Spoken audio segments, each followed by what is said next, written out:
about to hit the vibe. All right, you guys. Welcome, welcome, welcome. Let's Talk Podcast. We meet again, once again, every Sunday, 6 p.m. Eastern Standard Time. I got a new speaker in the building, BA. So we looking forward to see what you bring to the table. We got our regular girl here, Reese Roberts, as always. We love when she comes. Wonderful speaker. We're just Thank you. waiting on a few more people to hit the building, and then we'll just get going. Oh, we lost one of our speakers. You know, we lost one of our speakers, but it's all good. So don't get into too much, Reese, because I know how you can get, girl. But what you think of the show? So what you think so far? But don't go. Save it for the show now. I'm not, 'Cause, like, I gotta, uh, because you be bringing all the business out. I don't want you to I bring out try. the show. I try to do everything I can to make it engaging, but so far I'm loving it. I always enjoy opportunity to connect and really, just tap into the spirit with my people because I understand, just how the spirit flows. We all are of the same spiritual body, same All right. spiritual nature. So I like to just tap in, All let it right. flow. That's what I like. Hmm. All right. Good. Good. So I got Stanley coming and Kevin. They're gonna hit us up. I was checking out some of your stuff on Spotify. Man, Okay. it was good. I was loving it. I Okay. was I'm glad you got a chance to check it out. yeah, I was loving it. I love the way you speak. Well, you always speak well, Thank but you. it sounds like super professional on Spotify. Like you always speak well, but your podcast on Spotify, man. I be trying, girl, because you never know who gonna be on there. So I try my best to clean it up a little bit. You call that trying, but okay, that's what you Yes. call trying. But I don't want. What is the Ah, fool? What's I the am. fool? My aspiration is for one day either do a TED talk or to start doing what you call it Toastmasters. I Oh, eventually okay, want to play okay. around with Toastmasters because they be having like speaking competitions and just little stuff where you can get out there and touch in, tap in and touch some people. So one day I'm gonna bring my skills to the platform when I get enough courage to do it. Oh no, you got it, girl. I You ever appreciate heard it. that stuff on Spotify, BA? Man, I didn't even know Reese was on Spotify. Entertain the Yeah. thought. I'm familiar with. Yeah, me and Reese did some work. We did some work a couple years back. We did some work together. Um, Hmm. so like I said, most definitely catch up. It's been a minute, Reese. Yeah, we got to build. So Yep. bring you up to date. But you know how it Yeah. is. Life, drifts, takes us with the current. Sometimes you Yeah, fall out of touch and you come right back. the career went a different direction other than I had planned, and it actually has been a benefit to me. But I'll most definitely bring you up to speed on that. All right, same here. I'll do the same. Yeah, yeah. Make sure I'm there to be up to speed too. I want to be there. I know that's right. She said, "Don't leave me out." What y'all talking about? Don't leave me out. Don't do Good, that. bro. Good. It's all good. Don't do that. Reese, listen, the reason I turned my camera on this week is because you had your camera on last I'm week. And coming. now I'm this coming. week, let's turn your like that's the only reason I came on camera today. I got you. I'm coming. I actually am Because coming. I have I've I'm been not a walking camera around my girl. office. I've been I am tearing not a my camera office girl. up. Let me tell you something. I got this brochure, like a capability statement that I got printed out professionally, and I went to go show it to somebody today, and I can't find it. I'm tearing my office apart trying to find this printout of this it's like a contracting tool for marketing purposes that I use, and I cannot find it. I'm just all over the place. And So sometimes it one be in thing the I most obvious spot. yeah, and I'm everywhere looking for this doggone paper. And I said, I'm just gonna maybe order me another one. But goodness gracious, I cannot find this paper. So, but once we start talking, I'm gonna sit down and let it go. That's okay, because that's the only reason I came on camera. BA, I was not gonna come on camera, but Okay. I was like, she on camera last week, and I was like, my girl cannot be on camera by herself. Thank you. 'Cause I'm sure enough been ready to be on there. I'm about to light me a I'll let candle. you do that. I let her do it last week because your girl was a hot mess that day. Okay, Trust me, I'm I was actually like, right now. she knew how to roll so low. Stanley came on with her, but I was like, yeah. He held it down with me. But this week I won't gonna let you go out like that. Thank you. I put on some lip gloss this week. Okay. Hey, I heard that, baby. I appreciate it because Lord knows I try to, let the spirit flow through me. Come on there and share my good vibes through the camera. They say you can read people through pictures and images. Let me test that out real quick. See how they do. My image. Can you read? I got 7 kids. Can you read that? Not at all. But I'm telling you, you've been making me want to have more children when you break it down like you did. How they take care of themselves after a certain number. Girl, because when you got that one kid, they a pain in the butt. They want to be all up in your business. They don't Okay. got nobody to go run off and bother. When you got multiple kids, you just send them to go bother each other. Do what they gonna do. Only problem is when they fighting. It's the worst. I think I'm actually gonna join this from my desktop. I'm on my cell phone right now. I'm gonna switch over so I can sit my butt down. I'm hot as Yeah, Kevin in the building. Yo, sorry I'm late. You Sorry I'm late. good. You good. We giving you guys a few minutes. We're gonna wait about My 10 bad. minutes, 15. So we're gonna wait maybe like 3 to 7 more minutes and we'll get the show started. What do y'all think about the title? Now don't give it all away. Don't give it away. I'm not telling you to get up here and give all the good stuff away. But what do you guys think about the title so far? The rap industry effects on women. What y'all think? What you think, Kevin? The rap Like, oh, industry effects on women. the rap industry effects on women. Wow, that's very close to what we were talking about in our Bible study. Yeah, I totally honest with you. Yeah, she was getting me upset too because she was hitting it. She was getting all them puts. I said, "Girl, what is you doing? You supposed to say that for my show, girl. You Ah, better remember all that you said. Everything you was saying yesterday. You better remember all of it." I was so oh, upset. I was like, "What is she look, doing?" trust me, I talk about this so much. I could talk about it for days and still come back with some more stuff. Good, good. Make sure you have it today, okay? Passionate. Oh Because she yes, was I'm going passionate in. She was about it. going in yesterday. I'm trying to tell you, I be passionate about it. I see the brother BA on here. Yeah. Y'all got the man on here. I can't say nothing. BA is on here. Yeah, what's up? What's What, up with it? What's up with it? what's up, BA? And hey, look, yeah, if I knew BA was on here, Oh, you would have y'all been on got time. all You would the have been help on y'all. time. Hey man, You hey, would have been on I'm time. nobody, bro. I am a nobody. Don't I am say that. a Don't say that. Do not seriously, say seriously. that. I'm a common man. I'm a laborer, Uh, and I don't. I ain't nobody important. There ain't Stop. nobody important. You literally, hey, this brother's in the industry and he's putting out bangers from a spiritual viewpoint. So I highly respect this brother. He's been around ABT for longer than me, probably. So it's not too much I can say, but I will say this in terms of the industry and how they make money. It's something that obviously impacts our community. It's something that when you're talking about something that's negative that sells, we see this all the time in other industries, boxing. Bad things sell fights. To be honest with you, right?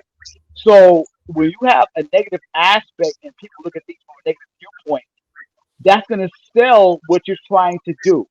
You know what I mean? I'm not a music producer, nothing like that. But I mean, I will say this: when you have people that are speaking from something from a negative viewpoint, and you're putting women out there as kind of like a piece, a trophy piece, to bring in money, to bring in entertainment. I can go all day, but I mean, look, the pornography in the entertainment world, that's one of the biggest things, period, in terms of money making, right? So you would be you if you're trying to sell your music, you're gonna instantly exploit women, right? So it's one of the things that kind of goes with what they're trying to do. I'm not with that worldly at all, but I would say if I'm a producer or if I'm a huge music exec, the first thing you want to do is put a woman there because if you look at the porno industry, Look how much money they make per year. It's ridiculous. So you would be stupid. I mean, obviously, if you're not a godly person, you would be stupid not to exploit this because that's an automatic thing of making money, regardless of what you're talking about. You put a woman out there and you're exploiting her. This is just how America works.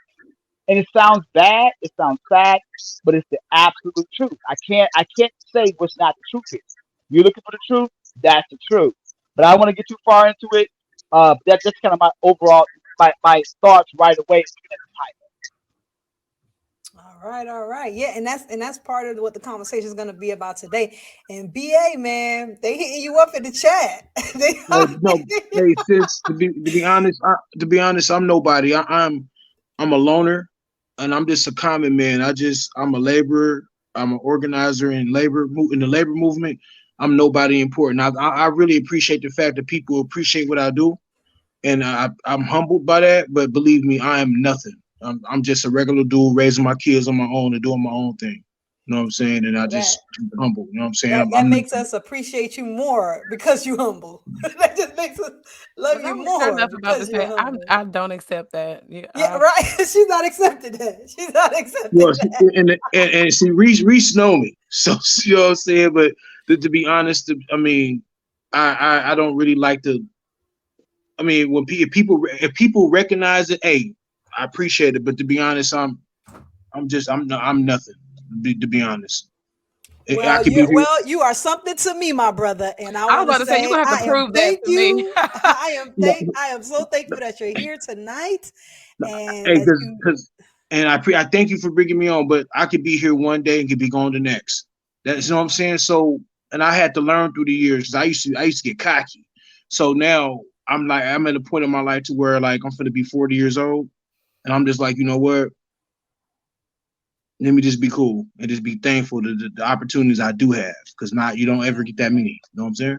Yeah, I like that. Y'all see, the brother's humble. That's why I like these type of people on the show. But at the same time, we love you. We appreciate that you're here. And with that being said, we got everybody in the building. So I want to take some time. First, we're going to put the title out there again for people that's just stepping in. Is when you hit the click, when you hit the link, you'll see it on top. It says the rap industry effects on women. The rap industry effects on women. That's what we're going to be talking about today. I got a PowerPoint that we're going to be going over, and I expect everybody tonight. Please, if you can, just have respect for one another, even in the chat. You guys, we may not agree. Somebody may say something on the panel that you don't agree with. That's okay, but we have to be respectful. Remember, at the end of the show, we're going to let you guys come on up. I'm going to put the link out there, and you can ask anyone on this panel whatever question you want, and they're willing to answer it to the best of their abilities. Just make sure that you have a lot of respect, okay? With that being said, I want to take time to just introduce our special guests. First and foremost, when you're not speaking, everyone on the panel, hit the mute button, because last week we had a lot of background noise, echoes, and I want everyone to be able to hear all the good information that you guys are going to share today so that we can hopefully, Lord's will, help our communities. With that being said, the first one that I want to bring up, let this sister be known, Reese Roberts, entertain the thought. That's my girl. She comes here every week. She's been supporting me. I appreciate everything that she does. I want to just give her a few minutes just to introduce herself, and any projects you work on, anything at all, just let us know. The floor is yours. Well, my name is Reese Roberts. As she mentioned, my podcast is called Entertain the Thought. I just talk about, esoteric knowledge, talking about my evolution in from religion to spiritual, kind of uh, discoveries of life and what it all means. So you can find that on most streaming platforms. It is on Spotify. There are some videos on Facebook and on um, YouTube. But I'm just here to share. I don't really have any current projects out right now, but this that I'm contributing to, because I absolutely love this platform and just being able to, like I said, tap in and be around like minded people where we can share and kind of just, contribute something worthwhile to the community. So that's what I'm here for. And I can't wait to get started. All right, thank you, thank you, thank you, thank you. All right, you guys said you heard the girl. She said check her out. Let me tell you something. I listened to some of her stuff on Spotify. I mean, the most I mean, so professional, Thank you. well speaker. She make you think. You're gonna sit back and say, okay, yeah, this girl got a lot to say, and it's worth hearing. The next special guest that I have, you guys, I am so excited that this brother came to bless us with his presence. We got Zaydok, the God Hop. My brother, man, I've been following him for a long time since Debate Talk for You days. Again, y'all check out Debate Talk for You. Anybody's interested in debates, dialogue, discussions, anything like that, check out Debate Talk for You. That's where it's at. That's where I got introduced to Zaydok. Another very well speaker, has a lot to bring to the conversation. Why don't you introduce yourself to the people? Any information you want to share with them? The floor is yours. Hey, praise Yah. I appreciate the opportunity. What's going on with you, Christina? What you doing? I'm just glad you're here. Like, I'm glad that you came. And you guys are going to see what I mean. Once you hear what this brother start bringing to the table, y'all got to understand. Same thing with Reese when I was talking about her. You guys are going to see as we start getting into the conversation. And next up, we got Stanley. Stanley, I know his name is Stanley Sylvain, but I call him Stanley the Manly. And I blame Josh for that. I can't help it. So Stanley the Manly, you can check him out on Clubhouse. Just type his name in, Stanley Sylvain, Facebook. He has some of the greatest teachers I ever listened to. And not just that, he's one of the most humblest brothers you will ever meet. It's hard to be mad at him. Like, I can't, even if I don't agree, I just can't be mad at him. I just love him. I don't know why. So, Stanley, the floor is yours. Introduce yourself to the people. Oh my goodness, Christina, you are amazing. But I just want to thank everybody, especially Sister Christine, for being here and inviting me into this powerful topic. I just want to be a major supporter for her ministry. You know, God is inspiring her to do a lot of big things and move and reach out to the community. And a lot of times people we have these things in our thoughts, but it dies there. But Sister Christina is actually crystallizing it and putting it into reality, and she's putting it out there, and she's actually, asking me to be involved in that. Like, how could I say no? And I definitely want to be, and I'm there in the mix of greatness. I mean, I got Sister Reese around here, I got Brother Zaydok here, got Brother BA, Brother KJ. I mean, come on, man. I mean, I just feel like a small dog in front. I feel like a chihuahua in front of all of these big dogs around here. But it's all good though, because I love them. They family, and we're all gonna, feed from each other, and hopefully everybody will be blessed by that. All right, all right. You see what I mean? See how humble he is? Like, this is his moment. This is his moment to do his thing. And he's like, I just love everybody. We just love everybody. And I'm just thankful. He's so humble and he's genuine. He's not playing. He is dead serious. This is how humble this brother is. That's why I love him so much. Next up, man. Got the man BA in the building. You guys don't know this brother is one of the most talented brothers that I've listened to lately, because I haven't been into the rap music for a long time, personally, just because of some of the things they talk about. I'm just not into it. But I listened to a recent song that he did, Everything I See, on his YouTube channel, Apostle BA. You guys got to check that song out. This man got a lot of talent, people sleeping on him. So why don't you introduce yourself to the people, any projects you're working on, give out any information or anything you want to share with the people? Well, thank you, sis. I appreciate you. I'm BA out of Sacramento, California. Um, Currently at this moment, I'm just glad to be here amongst elders. And when I say elders, I'm talking about conduct and behavior. Everyone here is well mature. I'm pretty familiar with just about everybody here. As far as any personal projects, I am working on my second album. It's called Booth Presence. Definitely be on the lookout for that. For those who would like to hear more of my material that I have on Spotify, Apple, it's called Unpopular by Demand Volume 1. And the content is pretty much unpopular topics that people in the religious world or in the conscious world or in the real world don't want to talk about. So for those who are interested, just put in Apostle BA Abide, Spotify, Apple, and various other digital platforms. And again, sister, I appreciate you and much love to you. Oh no, thank you, thank you. I'm just so excited. And the Hey, last but sis. not least, yes, what you want to say, Zadok? My bad. I was messing around with you. I forgot to tell people to go check me out. I forgot you said, yo, you want to Yes, know yeah, anything? you I gotta share. forgot. This is your opportunity. Yeah, Share your I'm messing with stuff. you. Wake You up need now. Go ahead leave, and go. leave me alone. You leave me alone. But hey, y'all. Hey, God bless y'all. I'm a Bible teacher and a minister. I run a discipleship and fellowship ministry called the Growing Stone Fellowship. And the Most High has been blessing us. So if any of you guys want to check out live streams dealing with Bible topics, open discussions, um, you can check me out on Clubhouse. I have a room called the Bible Dojo. You can find me there as Zaydok the God Hop MC. I also on my YouTube page, which is Zaydok the God Hop MC, I teach on that channel every Friday and Sunday night. God willing, tonight in about 2 or 3 hours, I'm actually going to be doing a presentation on the Apostle Paul. So if you're looking for someone who don't mind sharing the word of God, and I think I have something to add. I don't claim to know it all, but people know my motto. I don't speak to be agreed with, I speak to be heard. So agreement is subjective to every person and what they understand. Go check me out. Go check me out. And I am also a Christ-centered Kingdom of God music-based artist under my name, Zaydok the God Hop MC. And you can find my music videos on my channel. And you can patronize the music ministry I'm a part of called Hog Mob, which is HOGMOB. That stands for Hooked on God Ministry Over Business.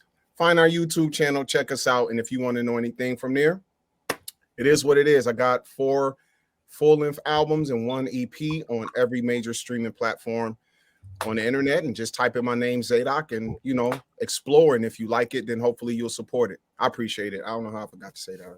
Nah, you good. You good. I was gonna give you another opportunity when we Oh, close okay. out too. So either way, you're gonna do it again because these y'all don't understand the people that's on the panel tonight. Y'all don't know how blessed you guys gonna be tonight. Y'all gonna see. You're gonna see. And last but not least, we got Kevin. Let me tell you something. The thing that gets me with Kevin is he's like so low key. He don't do social media. But he is powerful, powerful brother. He has a lot of information, a lot of experience, a lot to share with the people. So, Kevin, how about you introduce yourself to the panel? Let the people get to know you. If he's there, I see he's here. Can you hear me? Yeah, we can hear you. Hey, you know what? Look, it's a huge pleasure and honor just to be on the stage with brothers BA, Stanley, who I consider my teacher as well. Brother Zedek, I've actually been in his dojo as well. He is obviously the big brother to my teacher, Brother Josh. So I consider him a teacher as well. I go into his Bible dojo as well and just learn from him. Again, I'm nobody in this game, man. But it's a pleasure that you invited me. I really, really appreciate you doing that, Sister Christina. Again, I'm not a social media person at all, but I am always a student. And I'm always learning. These brothers on the stage, I learn from each and every one of them, whether it's BA by his music or whether it's Stanley by him constantly giving me nuggets and giving me things to build on. Brother Zedai, obviously, his debate from debate talk for you, and just who he is as a big brother to my teacher, Brother Josh. So I'm just honored just to be here. And look, man, I'm just gonna be listening. But I appreciate you having me on, and thank you so much. I really appreciate it. All right, all right, all right. With all that being said, thank you for coming. Everybody's so humble. I appreciate it. I'm so thankful that you guys just open up your time to be here tonight. With that being said, we're gonna get into the topic at hand. We're talking about the industry. That's what we're talking about. So what we're gonna do is I took some information out. I got a PowerPoint, but I don't want to jump right into it. The first thing I want to do is I want to give everybody just a few minutes to give us your take on whether or not you feel the industry has had an effect on women today, going back from the 1970s to now, the 21st century. And if you do believe it has an effect, what effect do you believe that it has? Now, we're going to try to keep it brief only because we got a lot of questions. We got people in the comment section saying things. So if you can, try to keep it to about 2-3 minutes. Just share with us exactly do you believe that the rap industry has had an effect on women? And if so, what were some of those effects that you see today? So, BA, the floor is yours. Well, thank you, and much love to the elder Bladtastic. I see you, elder. Um, but yes, I believe that hip hop has had a major effect on women, and especially black women. There's some good and there's some bad. I'm an 80s baby. We were raised in the 90s. So I can remember back when I was a child, when I was living in East St. Louis, Illinois, before I moved to California. I remember my mother playing Public Enemy. Chuck D is my favorite MC of all time. Chuck D's number one on my list. And he was always knowledgeable and he was conscious. Um, and you never heard Public Enemy disrespect women. They were always uplifting and motivating and bringing liberation to the people, which includes women. Um, and then as time progressed, I moved to California at the age of 9 years old. Then my mom played a lot of Tupac. I was raised on a lot of Pac. And even though Pac was poetic in his own way, Pac would be positive. One half of Pac would be positive, and if you know Pac like I know Pac, Pac was also negative on the other side. He had that split personality. And so and not just Pac, but various rappers as hip hop evolved into it went from this stage to that stage and that stage. Consciousness, being a thug, being a gangster, and so forth, and even till now. And one thing it has taken a toll on a lot of black women. At one time, you had sisters like MC Light, Queen Latifah, positive women promoting an image of positivity. And now what we have, I don't have to say their names. We know who they are in this modern day age. Um, and you see the behavior which is projected on our young women to where now it's all about WAP, city girl, I'm a boss, and all this. So not only has it affected women, it also has affected the men as well. And as the conversation goes, and I'll try to be considerate of others, we'll dig into that more deeply. And I'm done. Thank you, thank you. And I like that you said all that because we got Reese right after you. So Reese, what do you want to share about the topic of the day and any response to what BA said? You can definitely chime in. Absolutely. I think we might all agree that the rap industry has affected women and men alike. So my position and what I usually like to make a point about is how that happened. Because my goal is always to be solution based, and to offer solution based thinking, because I think we all agree that it is a problem. So anytime you have a problem, a solution is necessary. So with this debate, what I would like to attack is how do we look at the problem for what it is, look at the root of the problem, and then think about solutions of how we can suggest things that might reasonably, feasibly be done in our communities. Because as we can see, underground positive music doesn't have a place in our minds and hearts because it is underground. We have to find a way to help independent music artists get their more positive messages into our homes, into our, like household names, so that they can become more of an influence than what the government or whatever is being commercialized and mainstreamed. Because obviously that's not what we actually want for ourselves. I don't think we ever did, because like Brother BA was saying, back in the day, there were rappers that were mainstream that did not degrade the community, didn't degrade the women, and they were mainstream. It wasn't until I think the powers that be recognized how powerful our music could be on our people that they started to industrialize it, and they started to control and censor what we could make popular and what we could have an opportunity to promote in our own communities. Individual artists at this point can't even get a deal if they're not degrading their community, they're not degrading their women, if they're not miseducating the children. So I think what we need to do is look at how we can do something similar to maybe like a bus boycott on the music industry. I think I might have talked about that on one of our other sessions. The bus boycott, they were responsible for organizing alternatives before they decided to execute their boycott. And I think that this is what we need to do. Um, Figure out a way to get those, what do you call them? SoundCloud links out.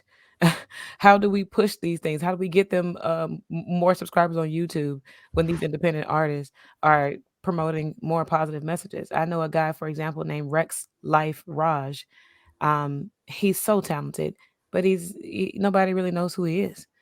And so I think, we need to start thinking about those solutions for, how are we going to use music as a counter weapon in our communities? And I Mm. yield. Thank you, sister. That was what I liked about what you pointed out was I actually did some research on where how rap started, because I'm not gonna say I'm a big fan of rap, but I see what it's doing to my community. So because of that, I do know songs here and there, but I decided to do some research. I never knew that the DJ was actually like the the showstopper, the MC, the rapper was just to introduce the DJ. I didn't even know that. And when I found out that they used to do this in parties in the street, and like you said yourself, how it affected the community, they realized that and they said, "Oh snap, we're not gonna We call no let these black names." people start But empowering themselves. yeah, and I did some research on that. I did some research on it, and my mind was blown. And I started connecting the dots. As soon as they started dabbling into it, that's where you seen that shift, slowly but surely. But with that being said, let's get Zaydok in. Oh, you want to say something, BA? Then we're gonna go to Zaydok. Just want to say real quick. At one time, hip hop was the voice of the voiceless. It Mhm. was the voice of the struggle when it came to the black and brown community.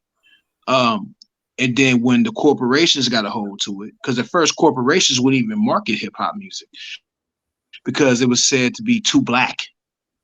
And then when corporations got to it, or the bourgeois powers that we know in the society got a hold to it, they market it, they sell it. Now the consciousness is removed, the knowledge, the edification, the power, the motivation, the liberation on how to lift people out of poverty. Erase that. Sell drugs, disrespect women, pop your collar, all that other And madness. pop some P while you at it, if you know what I mean. Exactly. So that's what we have now. So and you can't and that sells. And those corporations, the bourgeois, you see how they're taking advantage and they've taken it and they ran with it. And rappers have allowed that to happen. Nothing happens without the rappers, but for some reason the rappers have allowed interest, corporate bourgeois interest, to take over. And with that, I allow the elder to go ahead. Go ahead, Zaydok. Chime on in here. Let's go.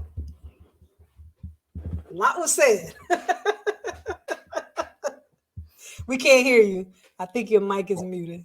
Oh, there we Thank you. go. Thanks. Oh boy. Um, I don't really have no hope for hip hop as a whole.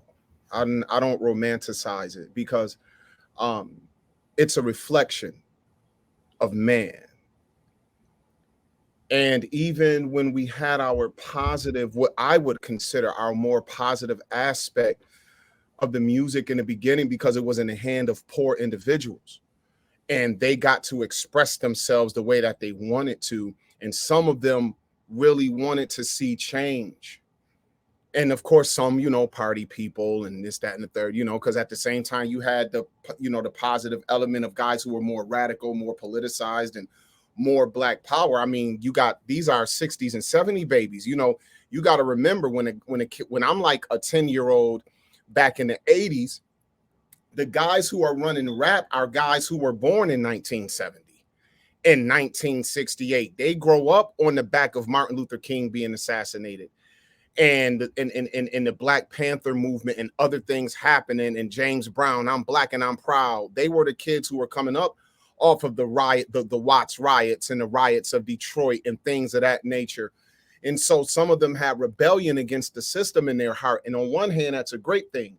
But on another hand, because it really wasn't aimed at repentance toward the God of heaven, it was more or less pointing us to Egypt and pointing us to idols. And guys are wearing signs of Africa on themselves and wearing ankhs and wearing the heads of pharaohs, the way some guys wear Jesus pieces now.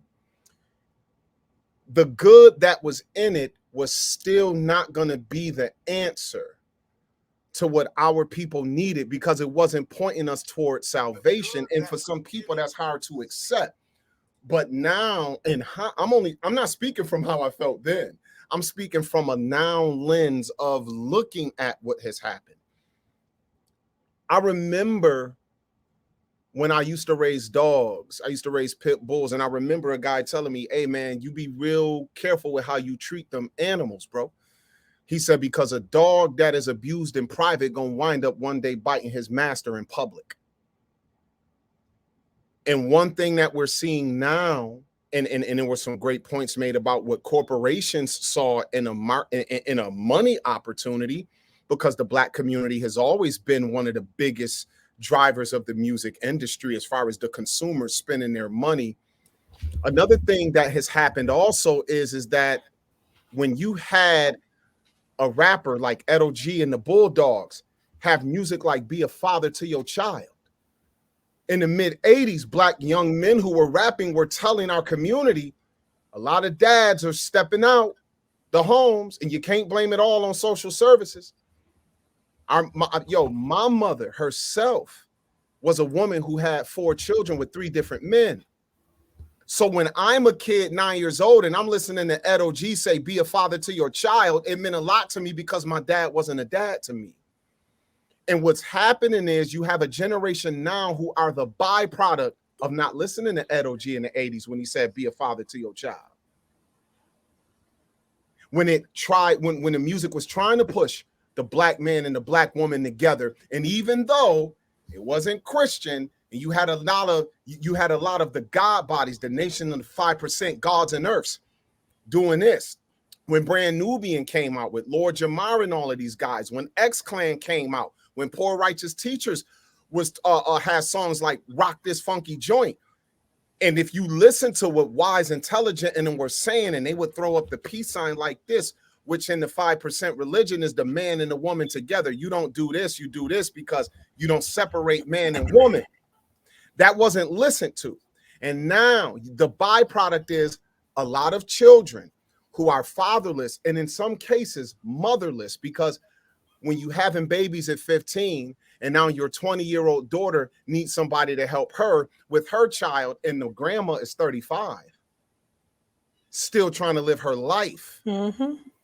There's a situation at hand that does this. It does 2 things. The Bible says a child left to himself would be the shame of his parents. And then another thing that the word of God says is that if the men don't repent and get themselves in order, when your daughters pose themselves as whores, and even when your wives fornicate, the Lord said, I will not punish them. And women will become the leaders of your people, and children will be your oppressors. So we can dismiss the word of God if we want to. And if we do, then what we'll miss is that the byproduct that we see now is a result of 2 things: a system that hates us, and then our refusal to become people of integrity and righteousness. And when those 2 things meet together, the byproduct will be more evil.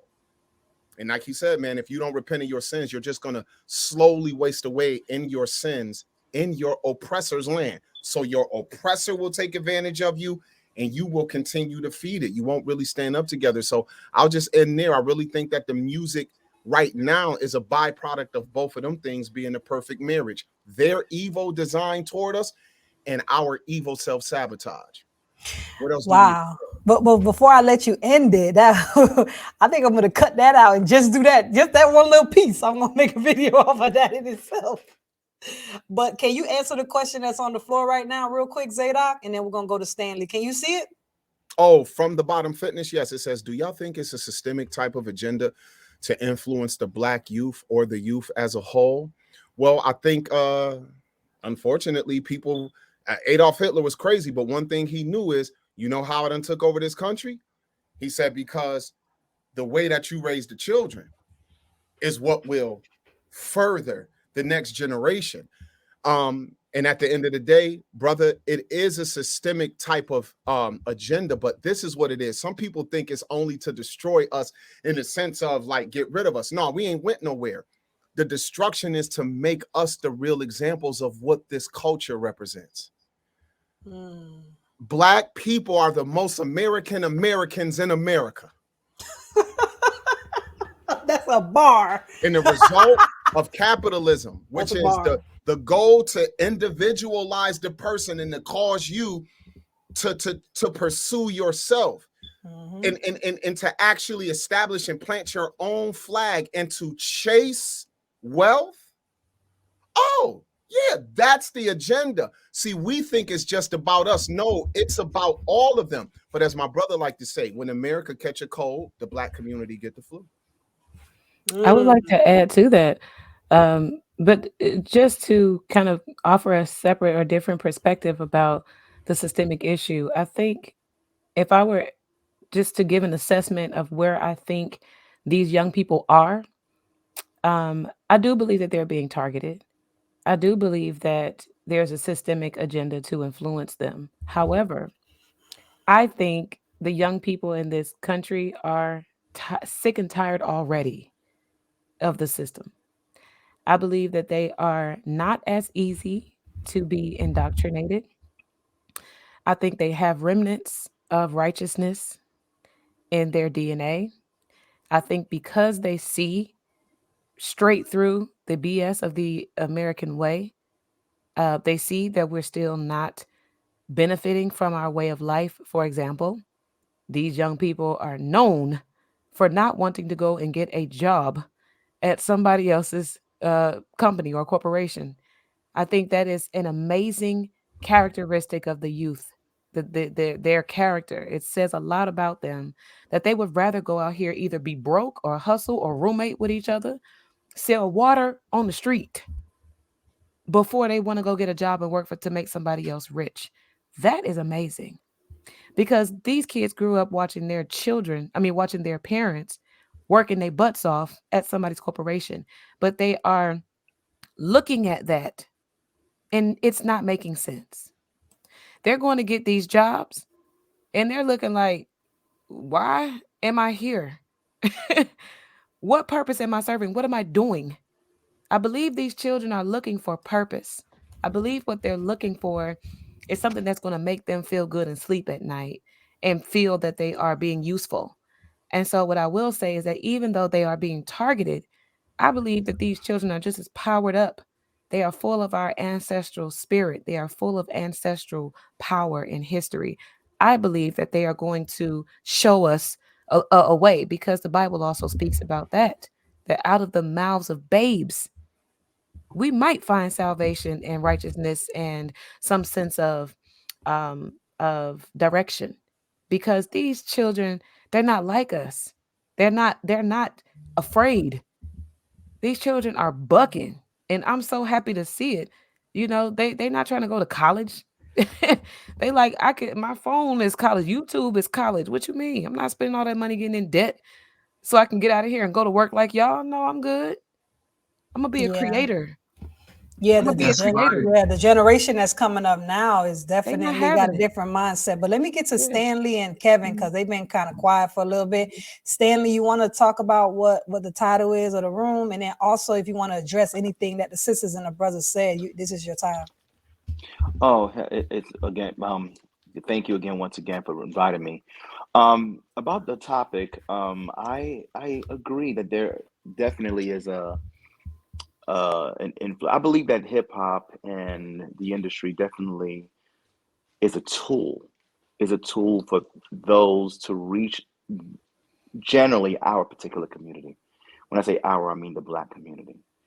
And in utilizing this tool, um, of course, money's involved, funding, and when I realize how much money the Black community offers society, and they realize that, they take advantage of this.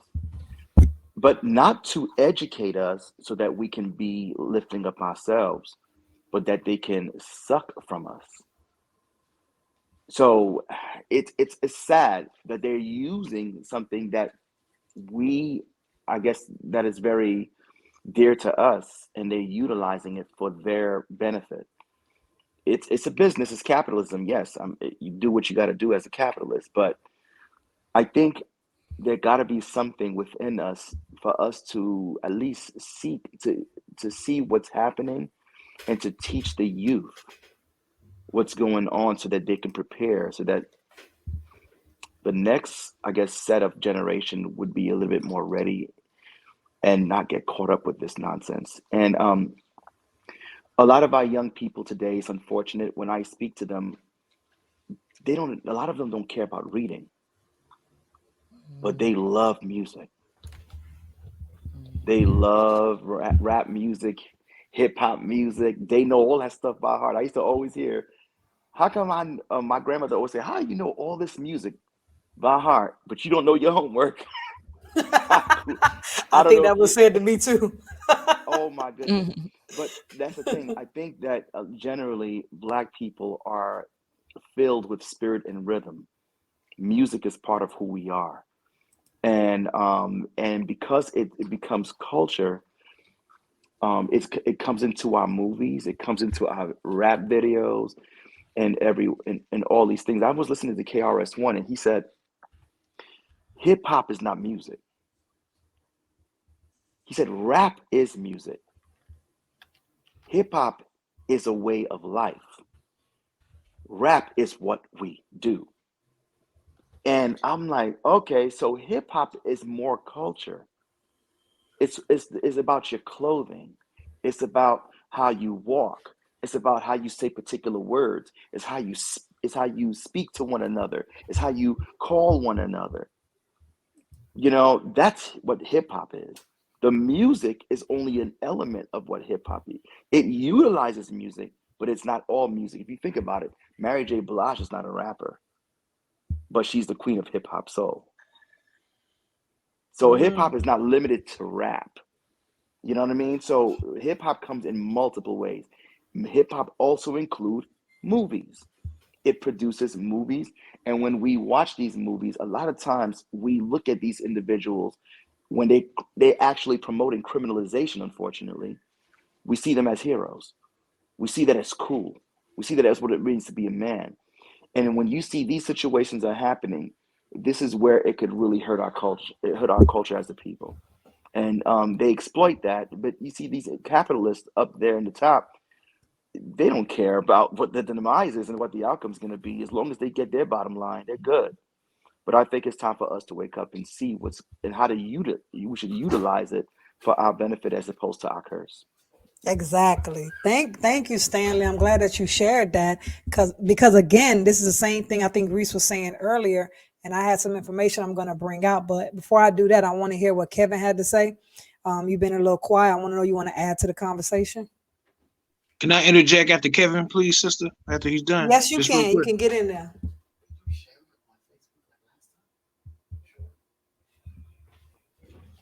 Can you hear? I think you're muted, Kevin. There, now you're good. Can you hear me now? Yep, you're in the building. You want to answer Oh, the okay, room, and you want to add anything to what everyone's been saying, and then we're going to get BA. cool. First of all, Christina, me and you gonna talk because you got me following up these brothers, and we gonna talk, okay? I don't want to follow up these brothers. You got BA and say that I can't follow up that. But what I Yes, you can. Yes, you can. anyway, I but I believe in will you, say, brother. I believe in you. yeah, we'll talk. Anyway, You don't see I'm I, quiet. I ain't got nothing to say. anyway, I am in my late 40s. I do kind of definitely respond to what Zaydok was saying. When I first heard, like, African Bambaataa, a Coop Burger, people like that, I didn't think women in G string. What I heard was music and something that related to me. I didn't have to have a woman dancing around and exploiting her to make me feel like what I was hearing connected with me. So when I see how this generation has evolved and what I'm seeing now, even in the lyrics, I mean, like lyrically, these brothers ain't even saying much. They mumbling half the time. Like these lyrics are terrible. But what they're exploiting in our generation is how they're making money. And what they're doing is they're using our youth. They're using our talent. Because one thing I will say about America, I can't speak for other countries, but I will say this about America. They use black people and their talent to make money. This is how Nike became huge. This is how a lot of different companies became huge because of what they were able to get off a bus in terms of commercializing and getting things out there. But when I go way back, like Stanley mentioned, KRS One, One. So here's another one, BDP. I didn't really remember like listen to BDP, KRS One. Like, oh man, they didn't need a woman half naked to sell their music to me. I didn't need that when I listened to them. It was the beat, it was the lyric, it was the content of what they were saying, and how it related to me as a young, a very young black male at the time.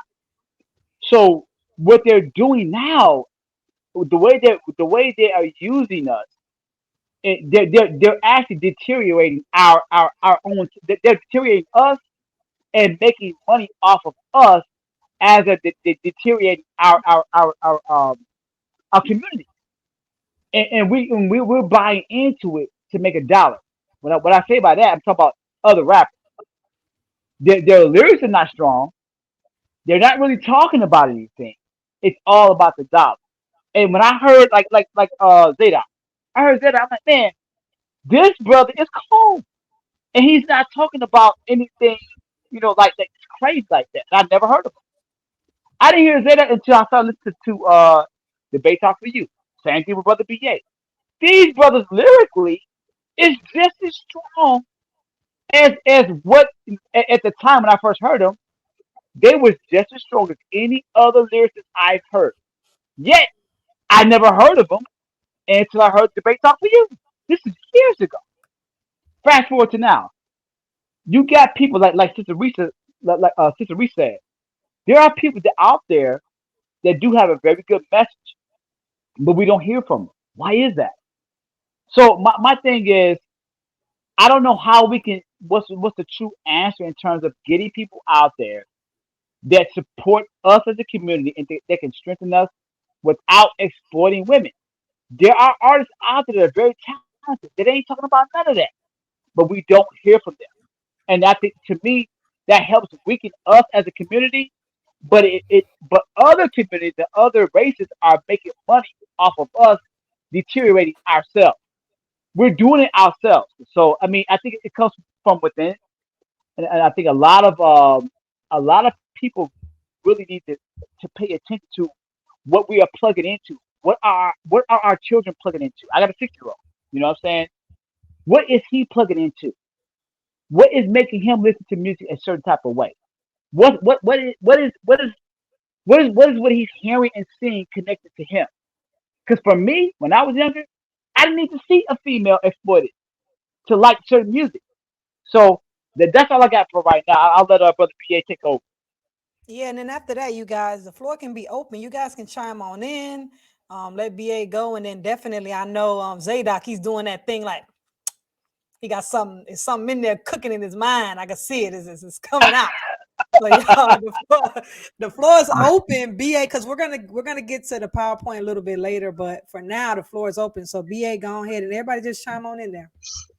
The question that the brother from the bottom fitness had asked is an agenda. I believe it is an agenda because the bourgeois, those who are empowered, they're very crafty, they're very wise. Like it's saying in the scripture, the children of the wicked or the children of the evil or Satan are very wise, very crafty. What has been powerful about a lot of pro-black movements back in the day?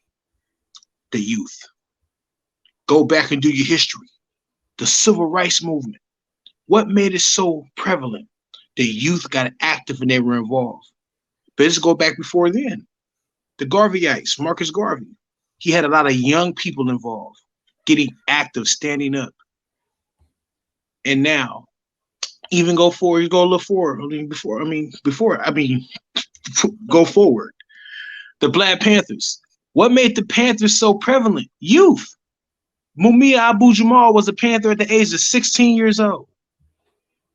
Young black people, young black and brown people who were active, who witnessed the injustice. They stood up and they fought. So those empowered are very crafty. They understand that. So now, what do they do now? Our market is the youth. Let's use them to create a new movement on how to defile themselves. If we get their mind with the cars, the women twerking and doing all this, the jewelry, all that. Hip hop is no longer the voice of the voiceless. I heard Professor Griff say about maybe 10, maybe 15 years ago, he said hip hop stands for high infinite power, healing our people.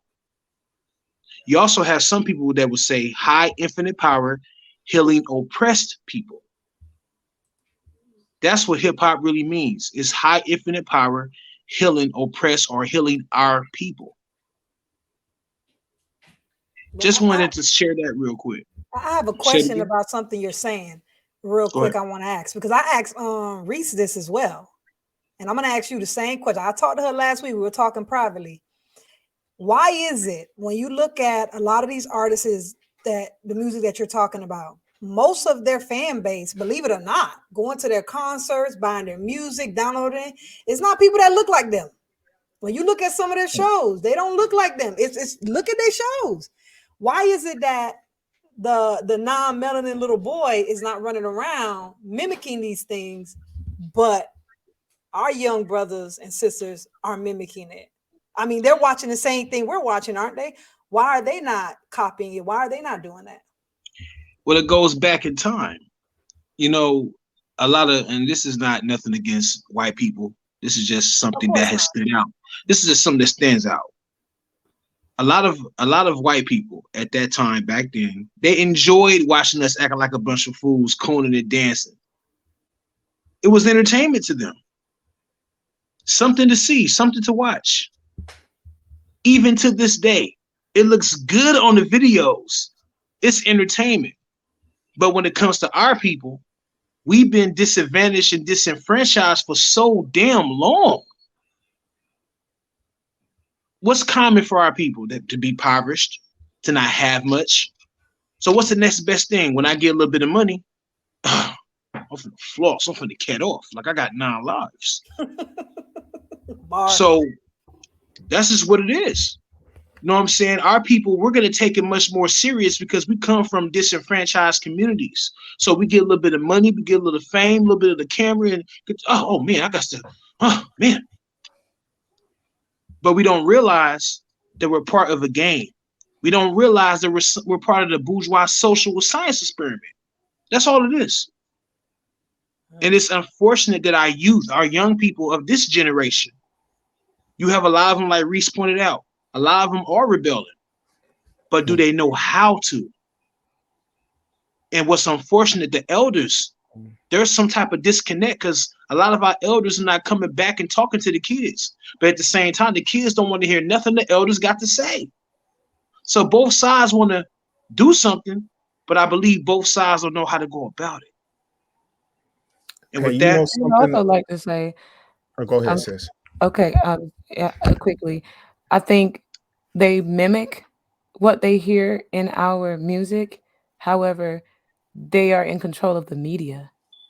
So they're not broadcasting it on the Channel 5 News like they do us when we do it. It's just unseen. But they're little girls growing up getting pregnant at 13. They're single mothers, divorcees, just like we are, broken homes, alcoholics, drug addicts, just like we are. They just don't put it on the news. We are the main event. They want us to see ourselves like that and not them. But if you go to any hick town in Ohio or Tennessee or anywhere else, you're going to see, even in, I think there was a place in Pennsylvania, where they have a whole entire community. And this is the reason why they changed the branding for crackheads. Now it's an opioid epidemic. It's not a crack epidemic.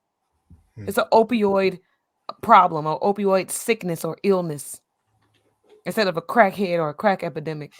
Same problem. Different branding, different marketing. Hmm. That's all it is. And so I yield to that. Hmm. I think that's right. And I think you know it's like when you look at abortion statistics or welfare. The 63% of welfare recipients in the United States are Caucasian, They and the don't talk majority of them are farmers. And they on don't talk about welfare. that. They are The on majority of welfare. them are farmers. That's why SNAP benefits every year are connected to the Farm Bill. Hmm. Because they have to, they have to supplement farmers, in the non-growing season, and a big number of farmers kind of break even And so, like in the farm community, they try to strengthen them with a food resource, because a lot of farmers kind of felt, and these are white farmers, if they dome themselves off in the head, then their family can get out of debt by taking the insurance money, burying them, and get out of poverty, and sell the farm off. And that's a shame. But many of us don't know that. But in the 80s, when Ronald Reagan, in the so-called war on drugs that his wife with her Just Say No campaign put out there, it would be made to seem as if black women were the high proponents of why welfare spending was out of control, because he coined the phrase the welfare queen, and painted the idea of black women who use the system, and they really, this, that, and the third. But the majority of welfare recipients ever since it was created have been white Americans. In abortions, more white women have abortions in America every year than black women. But see, when you have 26 million, 27 million black women and 1 million abortions happen, that's like a 5% death rate in a per capita sense. But when there are 89 million white women alone double the total amount of black people. When they have 1.5 million abortions, you haven't even hit the 10th of the decimal of how it affects them. So when the same evil is done among everyone, there is a reason that it affects us so bad. It's because of the disenfranchisement and some of the self-inflicted wounds in our community. So I'll give you an example. What you just said was paramount. But why won't LeBron, white children, yes. But why won't LeBron James' sons more than likely fall to the streets? It's highly likely. They probably listen to the same music. As a matter of fact, their dad, one of the biggest faces in the world, who is damn near a billionaire himself, as an NBA player. I'm from Buffalo, New York. Griselda is one of the biggest underground hip hop movements. So when LeBron James is sitting in Costa Rica on the beach and he reposts saying how hard Benny the Butcher is, why don't nobody see that as a negative? When someone like Shaq and he got children, and Shaq is putting all his children and even his nieces and nephews through college, they're entertained by the same music. They watch the same movies. But why, when they get offline, won't the outcomes possibly be the same as it might be when my nieces and nephews are exposed to the same thing? It's because when they get offline, the reality of their neighborhoods and the reality of their home situation, their family dysfunction versus the family dysfunction of the wealthy. It's dysfunction there.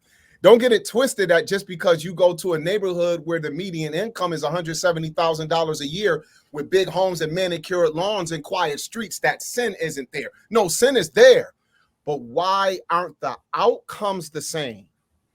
It's because the reality of what it takes to keep the family narrative together, it just affects us more. Remember I said before I got off that when America catches a cold, the black community get the flu?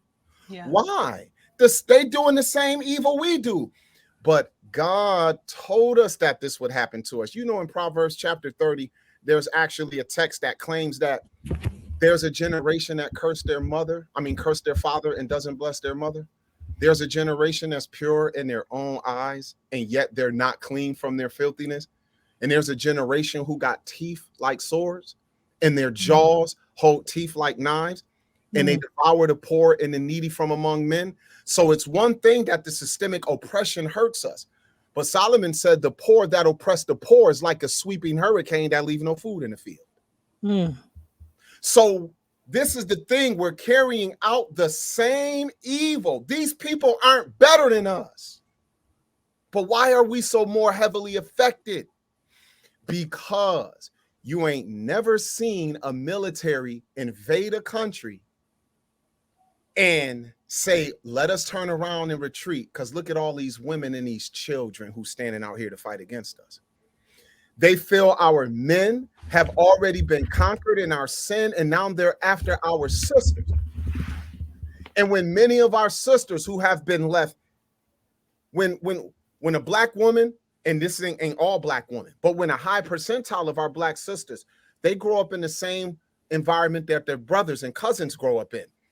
And when their uncles and their fathers have let them down by the lack of loyalty to the family and the mother, the young woman who goes and looks for love and she gets trampled upon, yet she participates in her own destruction because her own lust is still a part of why she's in her situation, then the end result is women who will fight like hell but have no men to point them toward heaven.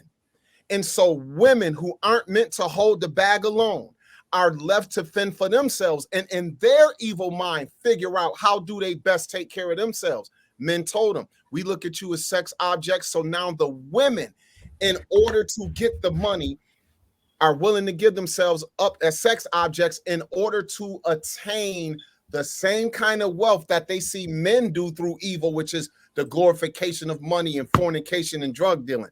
And the last thing I'll say is this. When I came in, I heard one of the brothers talking about the porn industry and its effect on America. Y'all know who control the porn industry? White women. Y'all know who gonna control the music industry with imagery because they've been shown the American way? Black women, using the same thing they saw white women, poor white women use to come up, which is to give themselves as prostitutes on camera. And then when they found out they were the star of the show, the poor white woman who is now a porn star, start to form their own production companies. The Cardi B's and the others of the world, even though we don't like it, I'm telling y'all, they're doing the same thing.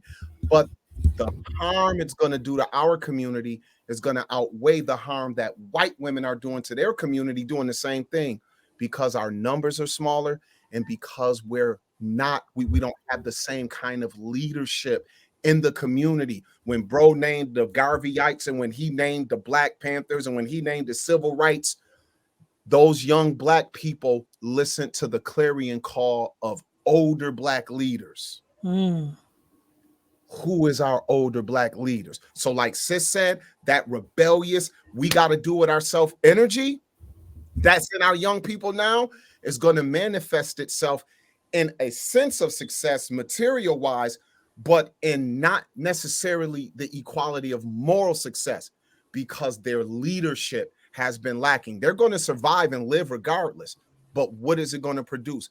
What generation are they going to produce after this? Our daughters now who watch Cardi B and Megan Thee Stallion, what are they looking to become? And I don't blame it all on Cardi B and them, but something got to change. All right, Stanley, Kevin, y'all want to speak on that? And we're going to get to the PowerPoint. Reese, I want you to speak too on that. And we're going to get to the PowerPoint. I got some questions for you guys tonight. Oh, I have nothing else to say after that. I know. He said it all. He and he broke it down too. Do you see this? Yeah. You see the comment what he put, Zaydok? Huh? Said I have two black little girls and I see them putting a lot of this music in cartoons and influencing their minds with this. Hey, I'm watching the NFL playoffs this afternoon. Every time they go to commercial and come back, they got a hip hop beat. You know, you ain't even got to hear the song. Just the bop of it now is influencing people, man. And we can use it to our advantage if we can just kind of come together and really have a plan. Yeah, that's part of that's exactly what I said. Exactly. Yeah, what you're saying, Kevin? No, that was me, Stanley. I was saying what he just said. That's exactly. If we just use it for our benefit, and because we already doing it, we just got to do it for what we want, as opposed to doing it to support what they up there want. They got what they want already. They had it for too long now, but it's time for us to get what we're going to use it. That we can use. We're going to use what we know how to use well, but for our benefit. So we don't have to learn how to create the new wheel now. It's already been turning. We just got to turn it to our favor. Exactly. You want to answer that question, Kevin? That's on the screen. It says how. Can you see it? How can I guide them the right way without watching every second and watching everything and being on them too much? Right. I think little girls. Yeah, that is a very, very tough thing because it comes. I don't know how old these girls are, but when you have girls, and again, I don't know how old they are, you have to truly monitor what their intake. You know what I mean? You got to just really be on top of everything that they consume because, like Zaydok said, and I'm watching the NFL playoffs too. Every single thing that I see, hip hop beats. Everything is generated, and how they generate money is based off kind of how we do things.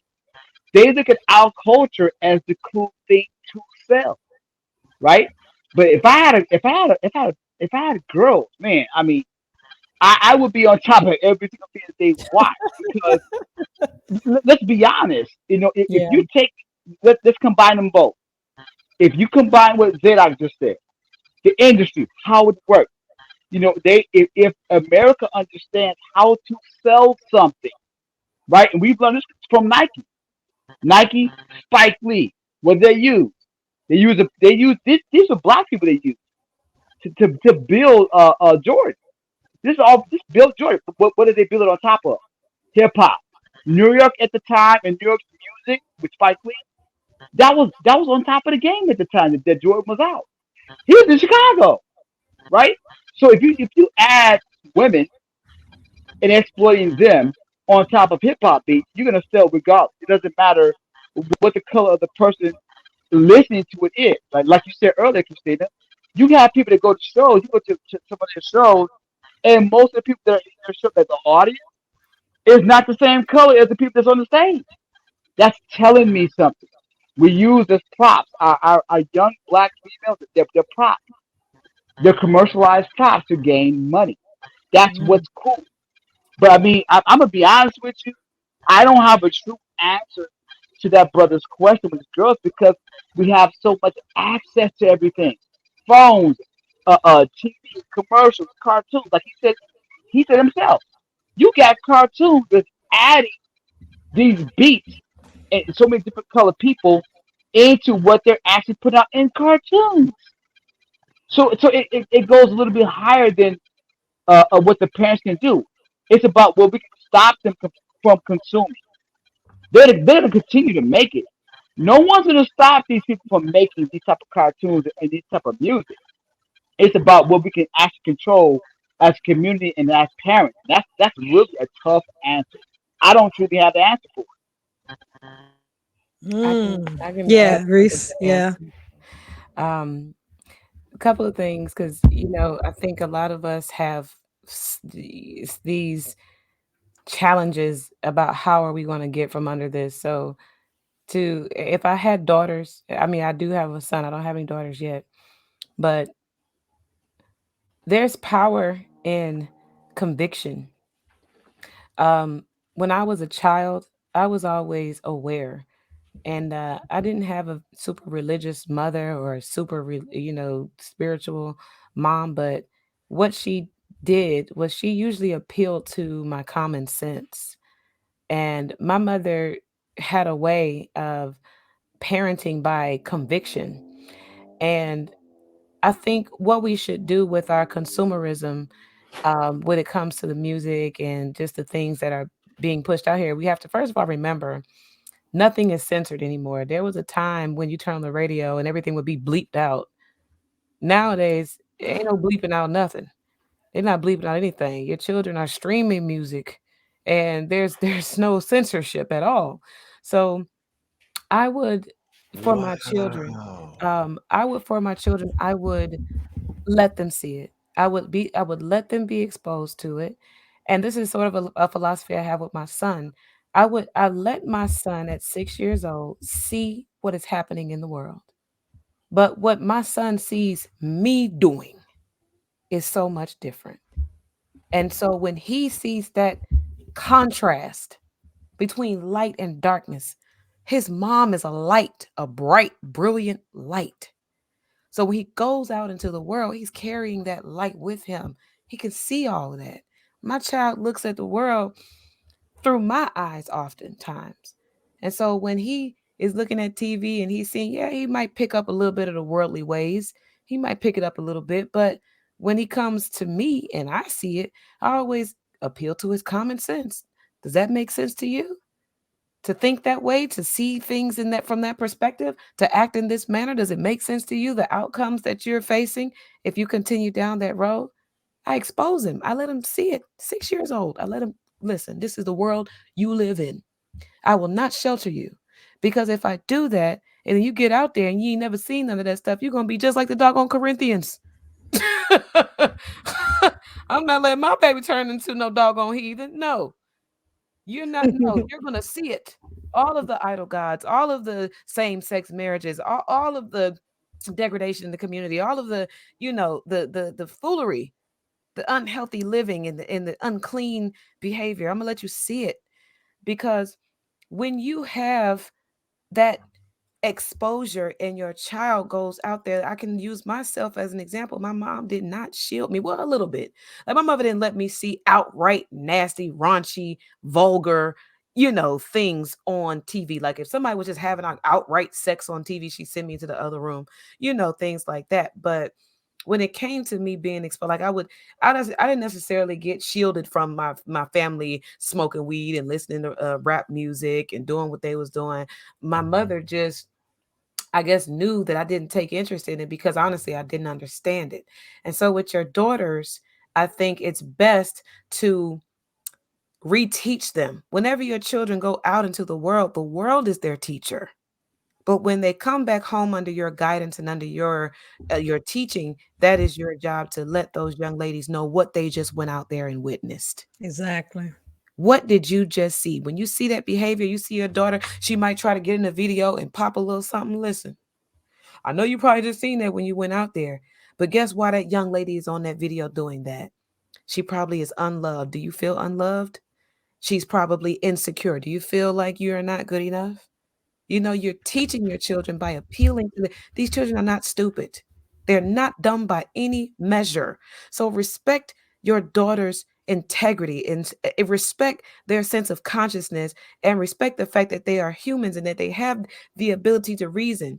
One thing I love about humanity is that the brain that we operate with is a quantum computing device. This is something that billionaires are trying to mimic in the technology space right now, something that we do naturally. Quantum computing ability allows you to see the black, the white, and every color in between. It's a fractal reality that we live in. So, what your child is doing is considering angles. When your daughters are seeing how these women are acting, they're positioning themselves inside of this. Where do I fit on this spectrum? Am I the black? Am I the white? Am I the purple, the pink? Where am I? What color am I? And so your job as a parent, I believe, is to help them to see their own light, their own colors, their own personality, their own character. How do you want the world to see you, girl? When you go out here, do you want them to see all your business floating around on TV? Do you want to get on TV and see this? You let your friends at school or your teachers see you with all your butt cheeks hanging out.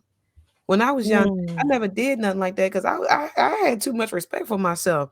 I'll never forget when I was in high school, the boys used to get mad at me because I wouldn't let them. They wasn't touching or seeing nothing. One dude told me I was stingy.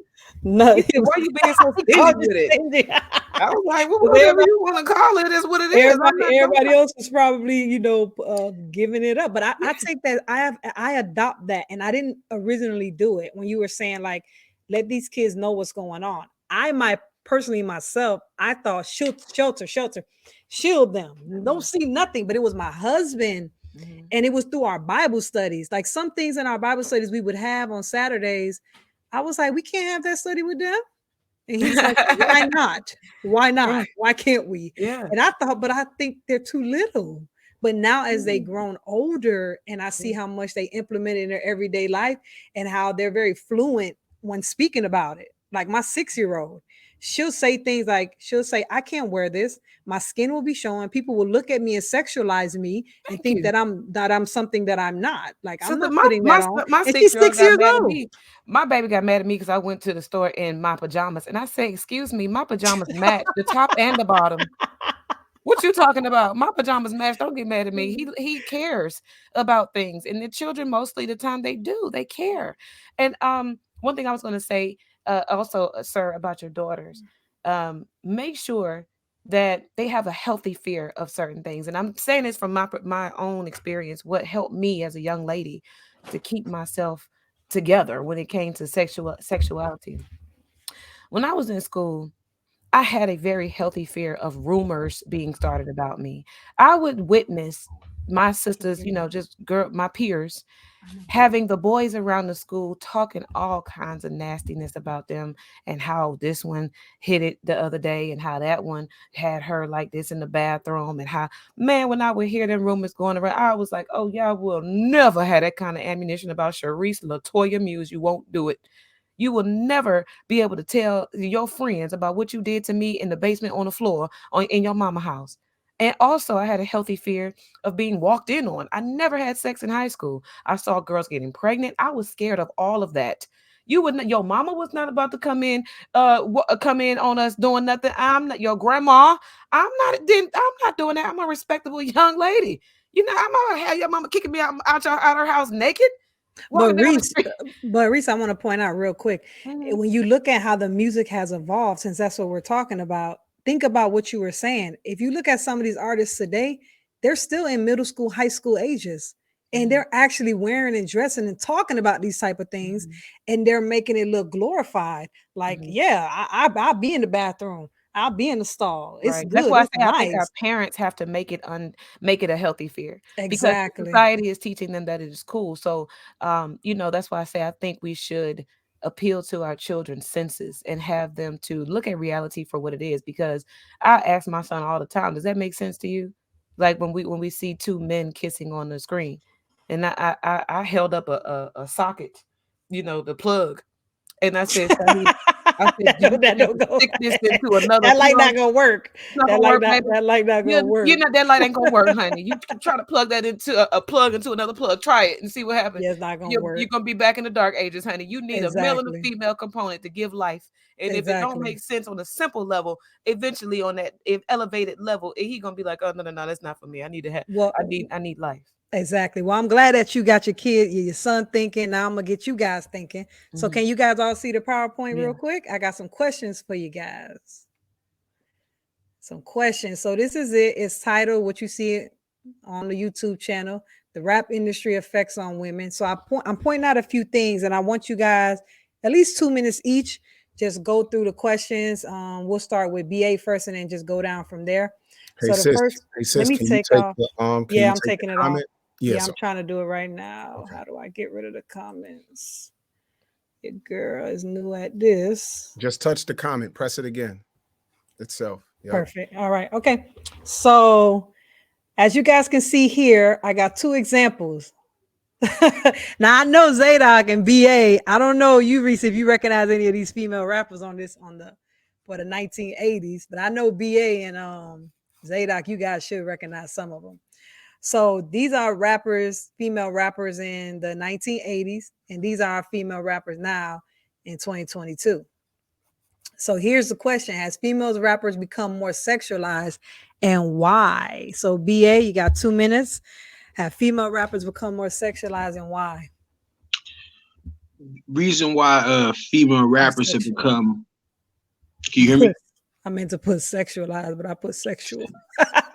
It's Sorry. all good. No, it's all good. Female artists are more sexualized than ever. It, it's a transition. Like I said, from the 80s and early 90s, you had more righteous sisters who had more integrity about themselves and not necessarily trying to showcase their body. And then as you go to the mid 90s, like maybe from 1994 to like 1998, you got your Foxy Browns, your Little Kims, and various others. And even in the lyrics, the lyrics is crazy because I can remember a lot of old hits from back in the day. Like I remember when Foxy Brown and Jay-Z hooked up for that one track. So, and Little Kim with her explicit lyrics saying things that were not common for most women MCs to say. So, and then as time progressed, you had Trina, there from Trina, various others, and now will you see the rappers of today, the female MC, or I'm not even gonna say MC because that's an insult to the MCs, female rappers, right? Because an MC is a person who moves the crowd, who motivates and liberates people. Doesn't it Rappers, stand for Master of Ceremonies? exactly. Rappers are just people who are just sitting there rhyming just for the hell of it, just to be hoping to be heard. And so, and rappers don't really move me. They don't move me. They never have moved me. It's a difference. So that's nothing personal. That's just me personal. My preference is lyricism and MCs. If you're not a lyricist or an MC, none personal, I can't rock with you. So that's simple for me. All Um, right. Yeah. Now, but why? Because you're agreeing, but I want to know why. Why do you think this is happening? why? Because knowledge and wisdom is not promoted. Being more conscious is not promoted. But what sells? What's quick money? Like it's like the dope game. That $40 come up. That's quick. What sells fast in the rap game? Titties, ass, and everything else. Twerking, bodies, all that. Makeup, long hair, all that. Booties bouncing in front of a camera, that sells. Women talking to call themselves boss chicken or the boss bitch word. All that. That is convenient. That's convenient for the flesh. That sells. That's what's going to be appealing to the viewers. The more viewers, the more opportunities is going to make money, corporate Okay. interests. And with that, I'm done. So it's about the paper. Kevin, how about you? What do you think about the question on the floor? We want to know: are they being? I meant to say sexualized, but sexual. Are women being sexualized? And if so, why? But it goes to what kind of what I said in the very beginning, but I didn't want to talk about it too much, But basically, it's all about making money. I mentioned this a little bit earlier about how the porno industry, that's one of the most lucrative money making things out there. And when you exposing two things, when you're exposing, in my opinion, the black race is what I think a lot of suburbia think is cool. I'm just gonna be honest. When you're politicizing that, we not political, but you commercialize that on top of sexuality, that's double. You're getting double that amount. And by the way, I don't know if y'all know this, but there's I mean, again, it's not like a white black thing, but I'm just gonna be honest with you. I'm seeing a lot more Caucasian men date black women. I don't know if y'all see it, It's a but everything swirl. It's a swirl. big time. I mean, look at the commercials. I've seen more mixed like this wasn't a thing back in Zaydok and BA no Stanley too. Back in the 80s and 90s, I never seen white men in a commercial as their mate with a black woman. I never seen it. I'm sorry, I never seen it. I never seen it. I see it all the time now. So there is a thing now with Caucasian males being attracted to sexual black women, but it's undercover. But how do I know it exists? That's what they're commercializing, right? So to me, sex sells, right? And who sells it better than our black females? I hate to say it, but it's the truth. They know how to do it. They know how to put it out there, and they got the mouth to do it with. I'm just being honest with you. When I first heard Lil Kim, I was like, wait a minute, hold on, wait a minute. And maybe Zadok and BA can help me out here, but I never heard a woman. I mean, I'm talking about the uncut version now. I never heard a woman cut up like that about sex and tell her Lil Kim. I'm like, wait, where did this come from? You know what I'm saying? I was amazed at what I was hearing, and I think that's what made it sell more. I never heard a female lyricist or a female rapper, as BA said, and I agree with him. I never heard a female rapper put that type of music out. Now, when I heard MC Light, I respected that because she could spit. Like, I mean, she did not use her sexuality to sell herself. MC Light to me was a lyricist. She was just as cold as some of the dudes. MC, but when I'm listening to Little Kim, I'm like, wait a minute. She can, she had bars, but I'm like, wait a minute. What she's saying about herself? It's like, wait a minute. I got to rewind that. This is back in the tape day. I got to rewind. I can't. Right, this is back when we had the tape. Like, hold on. Let me rewind what you just said about Gotta her stick the teacher private in the part. back of it so you can record over if you wanted to. Wait a minute. This I gotta rewind this on what she just said about her private part. I never heard that. So yeah, I mean, this is definitely again, this is deterioration of our race, in my opinion. In my opinion, I could be wrong, but we're allowing it. Same thing with drugs. I mean, hey, look, I knew dudes that was very smart in school, but they sold weed on the side. This is back in Chicago. And these dudes like 13, 12, 13 years old. So it's about money. It's about exploitation, but at a higher level. So that's all I gotta say on it. I yield. All right, Stanley, do you want to take a stab at it? So far, it looks like the stage is pretty much in agreement. It sounds like it's all about the dollar bills. Pretty much. That's all I probably would add to it. I guess another I guess aspect I can throw in is that words. We have to keep in mind when it comes to words. Words are spiritual. Now, this is a different aspect I'm coming at it. Words are spiritual. If I ask y'all a question, have you ever seen a word before? A lot of you guys will probably say yeah, because if it's written down, you can see it. What if I told you you've never seen a word before? You've never I could. seen a word. What I you seen one. see. Say it again. I see one through the actions. What you see is the expression of it. What you see is the principle of it. Mm. Because words technically cannot be seen. All these symbols that we put together, we use those symbols to express the idea of words, but words are technically unseen. They're spiritual. They're only seen via principles. So if this principle or spiritual idea is coming into our mind, it causes thoughts. So in other words, somebody can actually take some idea and literally put it into your own head. And when it gets in there, it can start doing something to what's already inside.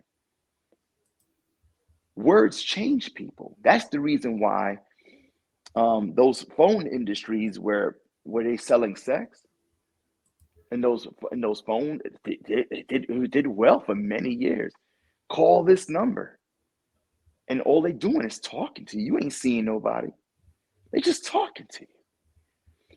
But talking, just the words and the tonality of the voice and the expression and how it's expressed can cause physical reaction because words are spiritual. And words can, just like words can uplift, but it can also bring down, it can also arouse.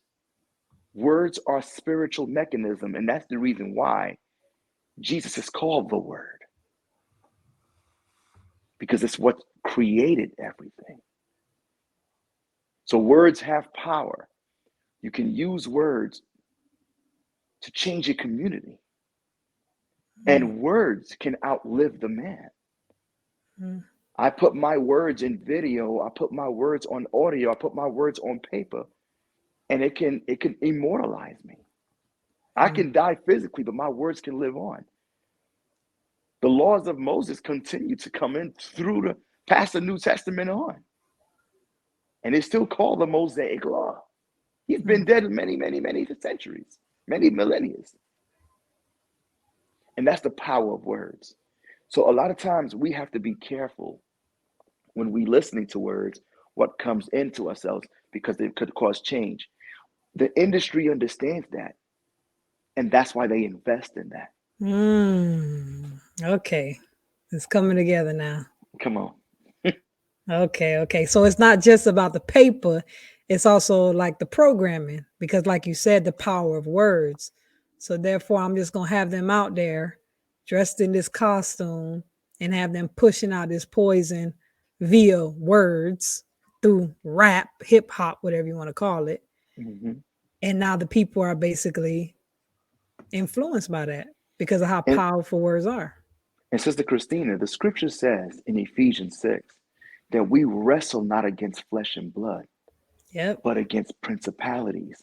And it also says against spiritual wickedness in high In high places. places. What we have to consider is that that guy that you see that's promoting that's promoting this industry and putting in billions of dollars in to change communities' mindset. We're just looking at him, but that's flesh and blood. There's principalities in higher places that much higher than what you're seeing in the physical realm. Hmm. It's all spiritual at the end of the day. Hmm. I got it. All right. All right. Zaydok, it's on you. You wanna we'll do because we still got like 4 or 5 more questions. So let's try to keep it under 2 minutes if possible. The question is yours on the floor. Wow. Yeah, it's definitely become more sexual because our appetites as human beings in a over sexualized society has become more sexual. They're just fulfilling a desire. Um, People, you can't sell what people don't want. Hmm. So it's not just all on, oh, they're marketing something to us and we ain't never want that. No, you want it. Yeah. See, like bro just said, something that people don't know has been big in prisons for years, especially the prisons where they allow you to get certain things from the outside. Audio porn. The porn industry make a whole nother set Whoa. of money that people don't know about. I didn't Audio. know about that. Oh yeah. Ask guys who do time in the Whoa. feds. Audio porn, where you can actually get audio now with technology. They got iPads in most of the jails. So if you got a certain account and you got certain freedoms, you can get porn audioly. Dang. Yeah. But that's been happening. But then another thing is, let's just admit it. Our young men and women love the sexuality of the men and women of this generation the same way that my generation and the girls from my generation love listening to Jodeci. Let's just be real about that. Sure. Loved listening to R. Kelly. A I lot loved of it. people, children now, were born to the songs of Kels. You know what I'm saying? I So think I had 2 of them. it's not really different. It's just becoming more heightened. And when I look at this picture you got up here, sis, this is interesting to me because I don't recognize every single person, but I do recognize Shantae, Light. I think that could be Latifah, and I think 3 of those girls might be the group JJ Fad, possibly. And then I look over here to 2023, and I look at these young women, and a big difference I see. Do y'all know why most of them have those big bangle earrings in their ears in the 80s? And look at the hairstyles with the bangs. Y'all know that they were trying to, that hairstyle was called the Nefertiti. Oh, I didn't know that. Yes. And when you had brothers at that time wearing the box like Big Daddy Kane and others, Mm-hmm. that was because of the look of the crown of pharaohs. So once again, the message, even though, hey, some people may not like that, it wasn't like Bible based, but it wasn't really about that. It was about using something that was ancient and black to say to black people, you come from something like this. Mm-hmm. Our people come from a people who long ago had sway in the earth. You were kings, you were queens. These black women that y'all see in the 80s, y'all, they're wearing those earrings because of because of the images of Nefertiti and Hatshepsut. That's just what it is. That's what Public Enemy, KRS-One, Brand Nubian, and guys like them were pushing, the African woman. Back then, y'all, even in school, we was wearing African medallions in the late 80s and the early 90s. That's what we was doing. Now, when you look over here, you know what this image is? That's the Barbie doll. And that's why all of these women refer to themselves as dolls. Now, for those of y'all who listen to the American media in the late 90s when they were getting on Muslim countries for banning the Barbie doll, they probably were on to something. Looking back now, our women call themselves now being dolled up. Yep. That's what they call this look. And when you look at the hair color, It's because of the changeable hair color that came with the black and the white Barbie dolls and the change of garments and the pushed up breasts. It's the Jessica Rabbit look. So at the end of the day, whether people want to admit it or not, when I lusted over the Little Kim poster in high school because she was squatted down with a The lollipop one? You talking about that lollipop one? yeah, Lollipop. yeah, I lusted. And a lot of guys, and she was on the posters. It's the same reason why my sisters and them had LL Cool J Bigger and Deffer album cover with him with no shirt on with the Kango on a wall. It's the same thing. But Biggie told Little Kim she rapped too much like a guy, and men don't want to hear that. Biggie wrote Little Kim's raps. She took over her career when he died. Biggie sexualized Little Kim and pushed her as the female representative for Junior Mafia. Uncle Luke introduced the hypersexualized stripper culture of the South to us up here who never knew what that was. We ain't know nothing about that. Let me interject for 1 second. You can finish because you just said something about the South because you know that's where I'm from, South Florida. It was a song I used to dance to, and I'll let you finish real quick. I was like 11, 10 years old, and it was called Pop That Coochie. Yes. And I remember doing the dance. Oh, Yes. I remember. I I was remember 10, that 11 song. years old. I remember. That And I was a hit. also remember at every black barbecue when that song come on, mamas and daughters dancing to it, Yes, unfortunately. you did. But you can finish, yeah. And then MC Hammer, when the West Coast, when we thought it was just gangster from our West Coast brothers and we ain't know what blood and crip culture was, and we over here dressing in all, we ain't never been to LA and we wearing Raider starter jackets over here because we want to look like the DOC and NWA. And then when MC Hammer dropped, who people didn't consider gangster, but he introduced Oaktown 357 to us, and we saw B Angie B and them in them bodysuits dancing around. It changed the way it went from these women, Latifah, all of them, JJ Fad. JJ Fad was the East Coast group. Even when Salt and Pepper had Push It, which was a little sexual, that concept was given to them by Herbie Hancock. I'm telling y'all, there's always a man in the beginning behind artist development telling women that this is what sells. And once women see that it can be successful monetary wise, many of them take over and say, okay, bro, we don't need you no more, homie. We will control the narrative. Why do I need you to be my pimp? Y'all looking at a whole bunch of women who in their own rights could be considered madams. And that's why Nicki Minaj has one of the biggest social media followings. And what are her followers called?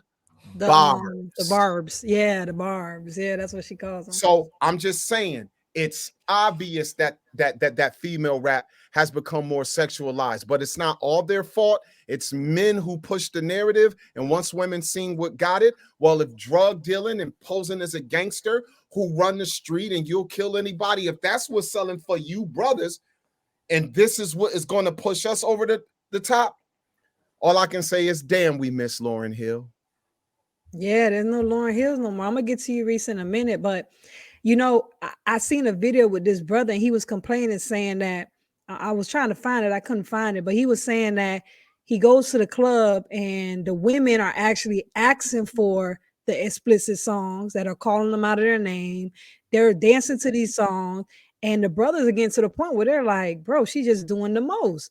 But in my mind, I was saying to myself, but wait a minute, you guys have been pushing this poison. Like you said, it's a man behind it. This has been getting pushed for a long time. And now, like you said, I don't need you as my pimp no more. Now I'm just going to do it myself. Now brothers in the background saying, oh man, I don't like this. I don't like this. Well, I mean, this didn't just happen overnight. But Reese, you could address the question and we'll get to the next one after that. The next question. Absolutely, I'm in agreement 100%. I was just listening to a video with Jaguar Wright. She's a female musician. She makes some waves, but she was saying the same thing about the fact that these women are out here rapping lyrics written by men, and so it's a huge problem because we have men, that masculinity embedded and what should be something of a feminine expression. And so it kind of takes everything off balance. But I want to read something that I also have been just kind of internalizing the contrast of these two pictures. So this scripture, Ephesians 6, it says, "Put on the whole armor of God that you may be able to stand against the wiles of the devil." This is something I think Stanley was just saying, or yeah, I think it was Stanley that was Yeah, just with saying. Stanley. For we do not wrestle against flesh and blood, but against principality. I actually had this printed off on my floor because I had printed it off the other day. So for him to say it, it's kind of ironic, but I want to read the whole thing. It says, "For we do not wrestle against flesh and blood, but against principalities, against powers, against the rulers of the darkness of this age, against spiritual hosts of wickedness in the heavenly places. Therefore, take up the whole armor of God that you may be able to withstand in the evil day, and having done all to stand. Stand, therefore, having girded your waist with truth, having put on the breastplate of righteousness, having shod your feet with the preparation of the gospel of peace. Above all, taking the shield of faith, with which you'll be able to quench all the fiery darts of the wicked one." And so, what this basically says to me is these the difference between these two women is that the female rappers of the 1980s, they had this sort of armor of dignity, of righteousness, this armor of being aware of themselves, being aware of, you know, weapons formed against them, things that would not feed their communities, things that would give death instead of life. And so they, in my eyes, they embodied this armor of God, being able to say, um, like Queen Latifah, "Who you calling a bitch?" Mm. Who are you talking to? That's not how you getting ready to do me.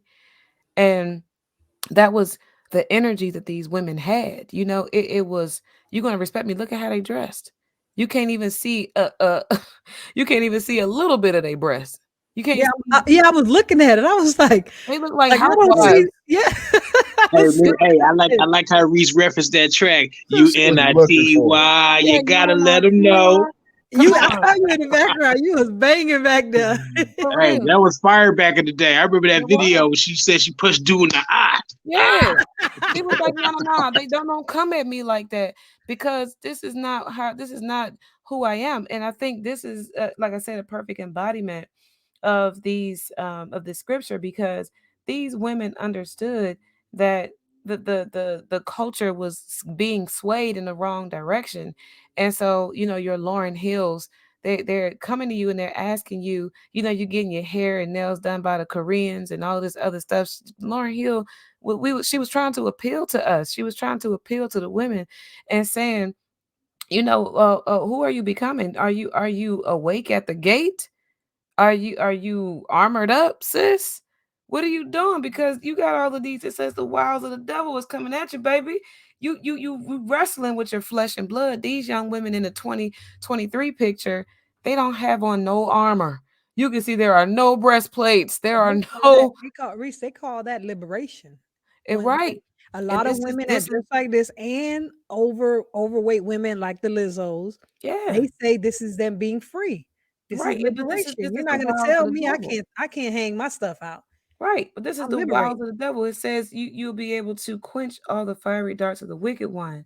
It says you need to have a sword against these things. It says being watchful to this end with all perseverance and supplication for all the saints, and for me, that utterance may be given to me, that I may open my mouth boldly to make known the mystery of the gospel, for which I am an ambassador in chains, that I may speak boldly as I ought to speak. These women don't embody that the way our sisters did back then. They don't speak boldly about righteousness and about having a consciousness. What kills me about it is that many of them do not live the life that they talk about, just like a lot of the rappers don't. A lot of the male rappers. Yeah, well, A we're lot of gonna these women ain't out there giving their body up to man after man like they telling these little girls to. yeah, a They lot at of them are home. married. A lot of them are Yeah, they married. at home, married with children. A lot of them are married. They I just found out that Jeezy lived in the suburbs. Or was it what was his name? Is it Jeezy or is it Jada Kiss? One of them lived in the suburbs and went to private school. Came from a good home. He was on a pot. I did not know that.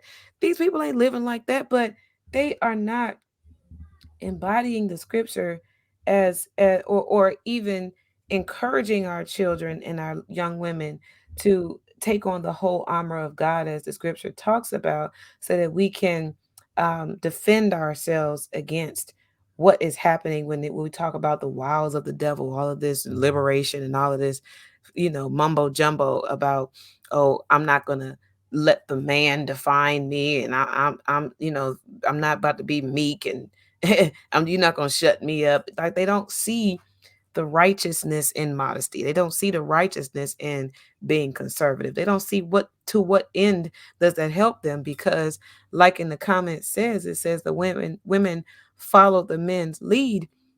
What these women in the 2023 picture are not seeing is that if I come out my house dressed like the women in this 1980 picture, what Mhm. man is going to appreciate me? What man is going to marry me? What man is going to see me as beautiful? This young woman in the front with the white, she got her hands with her rings and stuff. If a man was to see her today, would he be like, "Oh, sister, you beautiful. Mhm. Look at you. You natural. Your skin is glowing. You're melanated. You chocolate sweet thing. Ain't no man gonna no man is checking for neither one of these women today. Not one of them. So we say that we want the modesty in our communities, and we say that we want the women to be all natural, and we say that we want the women to let go of the weaves and stuff. But if the sister come outside looking like this, are you checking for her? Are you treating her well? Are you pampering her? Are you taking her on trips like you doing this one over here? Are you Mhm. flying her out? Are you helping her to become educated? Are you investing in her life? Do you know any of her passions? Do you know any of her visions? Do you know anything about this woman? Or do you just want her to drop it like it's hot, bend over this, that, and the other because of your sexual, your sexual quest? So I think in when we say, why are these women sexualized, what I would ask is, why not? Why would they not be? If they're out here looking for what they want, they're out here searching for what works for them. They're looking to be married. They're looking to be treasured. They're looking to feel beautiful. Social standards say, if you come out the house now, this one, I forget this young girl name with the afro, but she's one of the only ones that will come out the house with her hair like this. But even with some, I feel like there are some girls who can't get their hair to curl up like that. Some young women, their curls don't do that. Some they call them 4C women. Some women just literally got coarse hair. So if she comes out the house natural and her hair doesn't coil up and it's all shiny and all perfect like that, are you going to see her as beautiful? Are you going to see her in her natural element? Are you going to see her for her mind before you go seeking out her physical beauty? This is the reason why I think these women have taken on the image that they have, is because they see results. They see that this man will pamper me. If I tell him I got to get my nails done every 2 weeks and it's going to cost you $150. And yes, I wear wigs. I change my hair daily and that's going to cost you another 200. And yes, I got to go get my body done. I know you like it when I bend over and this, that. So send me to Dr. Miami so I can get the injections and I can get the tucks and the nips and all of this stuff that you like. This is what our leaders in our community are giving these women. They're writing the lyrics. They're putting these images on a pedestal. They are sharing these twerk videos all over their pages. Me or none of the women that I know share twerk videos. Yeah, none of that over here either. But I don't share twerk video. But why are they so popular? Because that's what men put on the yeah, pedestal. They they're not. sharing that Yeah, stuff. They exactly. They're not gonna do it unless they're gonna get a benefit out of it. No right. one's out there half naked doing all this stuff unless they're making something out of it. Exactly. So this Yeah, is the reason. Yes, it is more sexual, and that's the reason why. Because that is what is glorified. That's what's getting them the results they're looking for. exactly. Now you talked about this. So we're gonna let BA address it, and then we'll go down the line. And Kevin Stanley, we still got like I think 4 more questions after this, and we're almost at the 8 o'clock mark. So let's try y'all. It's Okay. some good stuff. I'm loving it. I'm loving it now, but I ain't trying to keep y'all here to midnight. Okay. I'll So be right. let's try to keep it. Let's try to keep it in a few minutes if possible. So is NWA? I know you know about NWA. Responsible for hold on, where am I? My screen just blinked out. Can you see it still? Yeah, I can see it. Yeah, go on. Yeah, because my screen just blacked out. I don't know why. Is NWA responsible for the objectification of women in the hip hop industry? I would say it didn't necessarily. I mean, yeah, NWA, they brought it out mainstream on the big stage because it had a heavy corporation pushing them. But I would say prior to NWA, you may have had a lot of local underground talent out here in California. Because one thing about California, which a lot of people may not be aware of, in California, it's a lot of artists who are independent, who are underground, and who say some crazy, crazy stuff to this day. So prior to NWA, if you go back and do your research, especially out there in SoCal or LA, I'm up north. I'm in Northern Cali. But one thing about it is that you had artists before NWA who was pushing this type of vulgarity towards women. NWA was able to take it to a whole nother level because they had big money pushing it. Because Chuck D said that the counter to Public Enemy was NWA. Because Public Enemy at one time, they were the heavy hitters of the hip hop. They were heavy hitters in the industry. And they did not have to degrade women.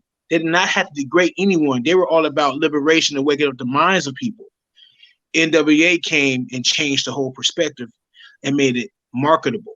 They sold it. You can't sell knowledge to people because everybody don't want to hear knowledge. That's not appealing. That's not attractive. But if you got a few Negroes who say nigga this and F this and F the police, because why? Because at the time, and black folks got a long bad history with the police. You know what it is. I don't have to speak the specifics. We know what it is. That right there is something that people could relate to. It's not the fact that people couldn't relate to Public Enemy, but NWA was producing something that was not being spoken about. Yeah, people knew about it, but NWA had brought it out publicly, and they brought it out on a mainstream level to where most people can identify with that. And plus, they live in LA, South Central Los Angeles, where it's known to go down with heavy gang banging and big time jail culture and everything else, drug dealing, all that. And the police is doing whatever they can to maintain and stop that, or at the same time, the police is condoning it, or the police is just adding to the violence just as much as the brothers who's adding to the violence. So, and then NWA, here's the name of the song, yada yada is a yada yada. That right there, that is quick to sell. Because what do a lot of young brothers in the hood say? I'm from Southside Sacramento. That's how brothers refer to women. Ho or B-I-T, whatever else. Or Benite or Broad or whatever. We don't ever refer to the young women in the neighborhood where I grew up, Southside Sacramento. It's either the common norm and the common dialogue, and I used to speak it too when I was a young man. I keep it real, but I don't do it no more because I'm a father of daughters. You know what I'm saying? I'd be damned if I let anyone disrespect my daughters or speak to them in that manner. But at one time in my life, I didn't have no respect or no regard for another man's daughter. I used to talk that way. So this was common, and that's the common vernacular and the common type of speech that is spoken on the block. NWA put it out there, which was already happening, but they put it out there and they made it popular. And it's sold. They So took you it would and say they ran. no. So your answer would be no. They just made it bigger. They made it popular. Yeah, they made it bigger because it was already going down before it hit the cameras. It was already going down. Now, what about the comparisons between the two? When you see in 87, you're saying it was already going down. They just made it bigger.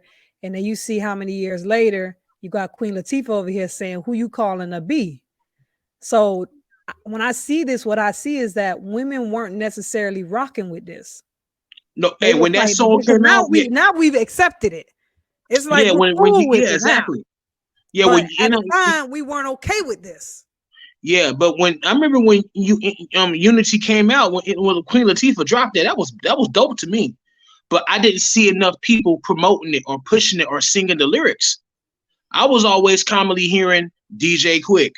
Hold on, I'm from Northern California. You wanna know who's big up here in Northern California? I'm not that far away from the Bay Area. I ain't that far away from Oakland. Too short. Oh, What's too yeah, short known for? Known for? But yeah, you know what it is. yeah. So another person. We call him out here in California. We call him Uncle 40. We call him Unc E40. E40, even though he was not as vogue, he was not as aggressive with calling females the B word, but he had other code words to call them. But we knew what he was talking about. So overall, rap music may not have started it, but rap music plays a big part in promoting it. They played a big part in elevating it and raising it up to a standard that has constantly influencing rappers today. Because there's no type of respect for women. When it comes to our black and brown women, our black women, and our Latino women, they are constantly being disrespected. They are constantly being put on some type of pedestal to where they gotta whore themselves out just to be recognized. And with that, I'm gonna fall back.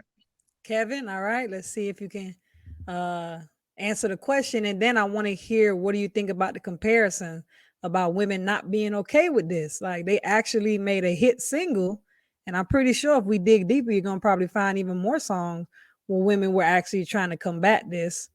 Do you think what do you think about that? Uh, for me, are you talking about the NWA thing? Both, yeah. The question at hand, do you believe that it was NWA that objectified women in the hip hop industry, that it was them and they were responsible for creating the monster that you see today? The Cardi B's and the Nickies calling themselves the B's and the H's. Well, I would say this. I do agree with brother BA. It was already out there, but I do kind of hold them a little bit more responsible because they were bringing a certain type of thing. Period. It wasn't just women. It was about expressing themselves in more of an explicit manner. See, like we hadn't seen anything like NWA before. That's what made them famous, right? So like this their language. Period. I mean, you had like government officials coming up against them. You had like major politicians coming up against them, right? So part of me says no, but part of me says yes because when I heard NWA come out, I can remember like I remember listening to Pete on one hand, and I remember listening to NWA on one hand. I'm like, wait a minute, like PE, what they're talking about ain't nothing like what NWA is talking about. And I think that I do hold NWA a little bit more responsible for that because of, first of all, I think that they knew what they were doing. Hey, look, it's great marketing. Sometimes this is how boxers sell fights, right? Controversy, and that's how they sold their music. So upon that, when you start to add in calling women bees and hoes and stuff like that, I would say yes because they were the biggest group out at the time doing it. So I do kind of hold them responsible for it because I'm looking at more of the fact that, hey, look, they was the biggest thing jumping, not necessarily because of their lyrical prowess. They had great music, but they were doing something slightly different. Their lyrics contain messages that made people be like, "What the heck are they talking about?" They automatically brought controversy, and they added that to their music, and that further sold what they were trying to do. So I mean, yeah, you think you had other people out there doing it, but because the simple fact that they were so boisterous about what they were doing and how they were doing it, me personally, I look at them. Yeah, they were a huge reason as to why they blew up. But I mean, it's called hand the baton. I mean, like, yeah, they started, and now you got this generation still doing it. It's just one baton handed to another. But I mean, they're following suit. They're following what they see another major rap group do to publicize themselves and to become what more famous, what else, make more money. So yeah, that's my answer. I might not be right for everybody on the panel, but that's what I believe. All right. Okay. So we're gonna get to Zaydok, but before we get to you, Zaydok, Stanley has to go. He dedicated 2 hours to me, so I love him for that. But the conversation just getting hot. But I want to let him get a few comments in. I want to give him an opportunity just to share anything he wants to share to the people. So Stanley, the floor is yours. Yeah, well, I won't probably give any comments other than that I enjoyed the entire topic tonight. I definitely appreciate you inviting me to share the stage with with greatness, and also they allow me to speak to your wonderful audience that supports you and love you. And so I'm definitely here to support you no matter what. Thank you. But unfortunately, duties Duty call. My calls. children need me. Duty calls. Yes, most definitely. My children needs me. And I want everybody to know, continue to support Sister Christina Oh, thank you. in her ministry. She's a very great wife, a great woman, a woman of God, and just keep following her. Please subscribe to everything that she's doing and be updated with everything. She is constantly going to give you a lot of value. Trust me, it's all worth it. It's all worth it. I thank everybody that was with me on the stage, and I thank everybody that joined in, either doing it live or even if you have to come in because of the recording. Either way, blessings to you all, blessings to your family, your finances, and your relationship. All is well. I love you all. Take care and have a good night. All right, You y'all too. tell Stanley good night. You, Stanley, good night. We gonna miss you. Good night, Elder. Always good to hear you speak. Salute. Likewise, likewise. All right, so the rest of y'all better step it up. All right. All right. I know I'm not paying you guys, but I'm gonna need you guys to step it up. All right. I just lost Stanley. Oh. All right. So Zadok. All right, it's on you. Um, no, I wouldn't say NWA is responsible for objectification of women because of the time they were in. Excuse me. That song, which is written by Ice Cube. Ice Cube he wasn't really on it like that with women in the context of B then when he wrote this song being used the way it is now. So of course that's a word. It's still offensive sometimes, I guess, but not as much as it was back then. And when you look at the one lyric, right, when he says, now the title B don't apply to all women, but all women have a little B in them. And then when you get to the bottom and he says, taking the women of America, and it starts with the letter B, it makes a girl like that think she better than me. What is he talking about? He's talking about the over aggressive female who think that she's a male's competition. And so that woman who act a certain way, like if they felt a girl wasn't being submissive, they would call her B. That was a defensive word. It's almost like fighting a woman when you said you got to find something disrespectful. So female dog became the equivalent of, using that language, even though it was still not cool in my opinion. But that song in particular did have a message to it, even though the language is uncomfortable for most of us. Or at least now, because back then it wasn't, for many of us, to be fair. But it depends. You know what, sis? I really think it probably depends on where you've been in the scale of how you were exposed to music. So for us here on the East Coast, more of us got the idea of objectifying women, like in the context of them being sex objects. NWA talked about stuff, but Too Short and Ice-T did it for us over here. Too Short talked about bottom chicks. He brought pimping into music. It was Too Short. We listened to Short, and Short talked about women. It was always escapades on him being a pimp and pimping women out of their money. And then when Ice-T came out, he gave the pimp vibe, and different from NWA, his album covers always had a ridiculously well-proportioned female or females on the covers, like in bikinis and stuff. And we weren't used to seeing that. And within a year or two of NWA being as popular as they became, once again, we can't underestimate what Uncle Luke did to us in 1990. At the same time, And then, in 92, 93, one of the biggest songs that the East Coast was loving, which took the yo, when Latifah said what she said, y'all know who she was responding to? Who? Apache. Oh, I didn't know that. Apache dropped an album in 93 and he had a song on the song called I Need a Gangster. Oh, I know that I need song. a gangster beat. Yo, a gangster. And her being a female rapper from New York, she like, yo, who you calling a B? She responded to him, and that song was produced by Q-Tip. So on the East Coast, it could be a little different for us because even though NWA was popular, we being, and I'm from New York, so us being the birthplace of hip hop, we were exposed to everything at the same time. And so I would say I definitely think that NWA helped, but they weren't responsible fully. So I guess my answer would be they were partly. Partly.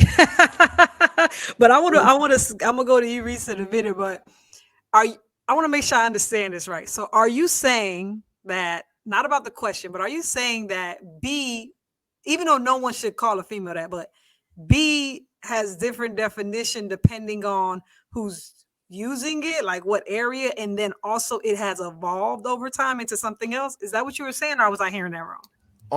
Well, yes, it has evolved into something else because once rap culture took over, many women chose to take that word and use it among themselves. So friends could call each other that, oh, B, you crazy.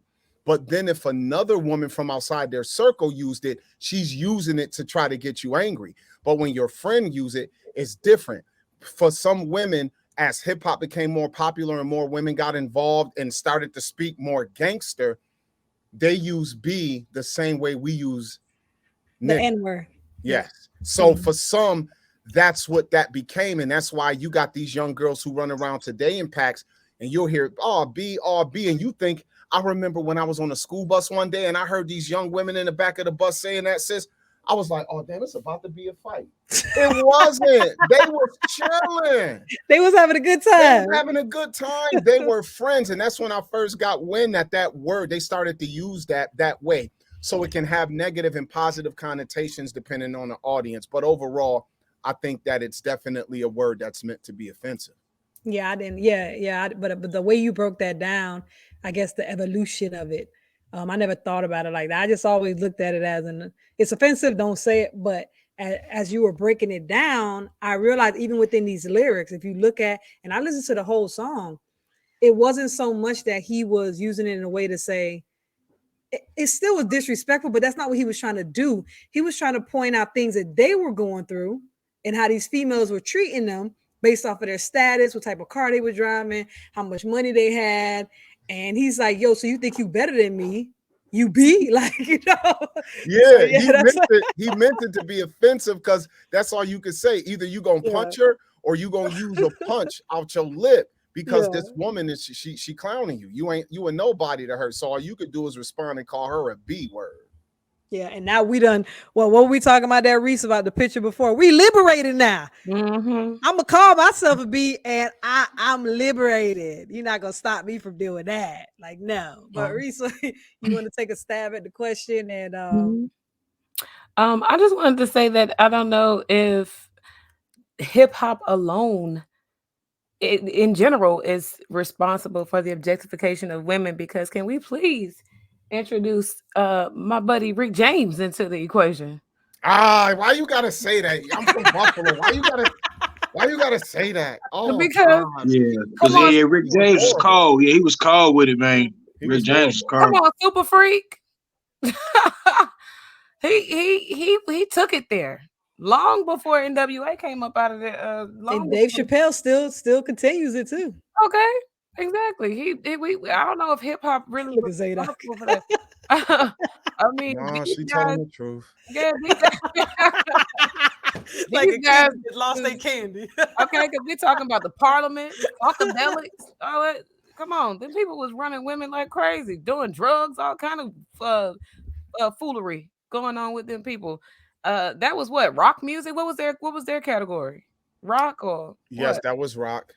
And Yeah. Madonna was the new free rock and roll woman. She was the sex symbol. She was the Mhm. free sexual spirit. Yeah, this started Yeah. long before. So I would say that this is more of a generational thing. Maybe NWA of their generation may have been one of the pioneers of evolving the sexualization of women and making it sound different. But did they originate it and are they responsible for it? I wouldn't say so. I would not say so. I would say that they have just been purveyors of a culture, and they have continued to move along what we are now take it like somebody said earlier, passing the torch. We're passing the torch. We're going from one generation to the next, one sound to the next. Next thing you know, it's gonna be just like what's my girl? K Michelle singing country music. Next thing you know, it's gonna sound like country music. Next thing you know, first it was rock, then it's hip hop, then you got R&B that's raunchy and nasty, singing sexual. Like I said, we're just going passing the buck from one generation to the next, and each generation is doing with it what they want to do with it.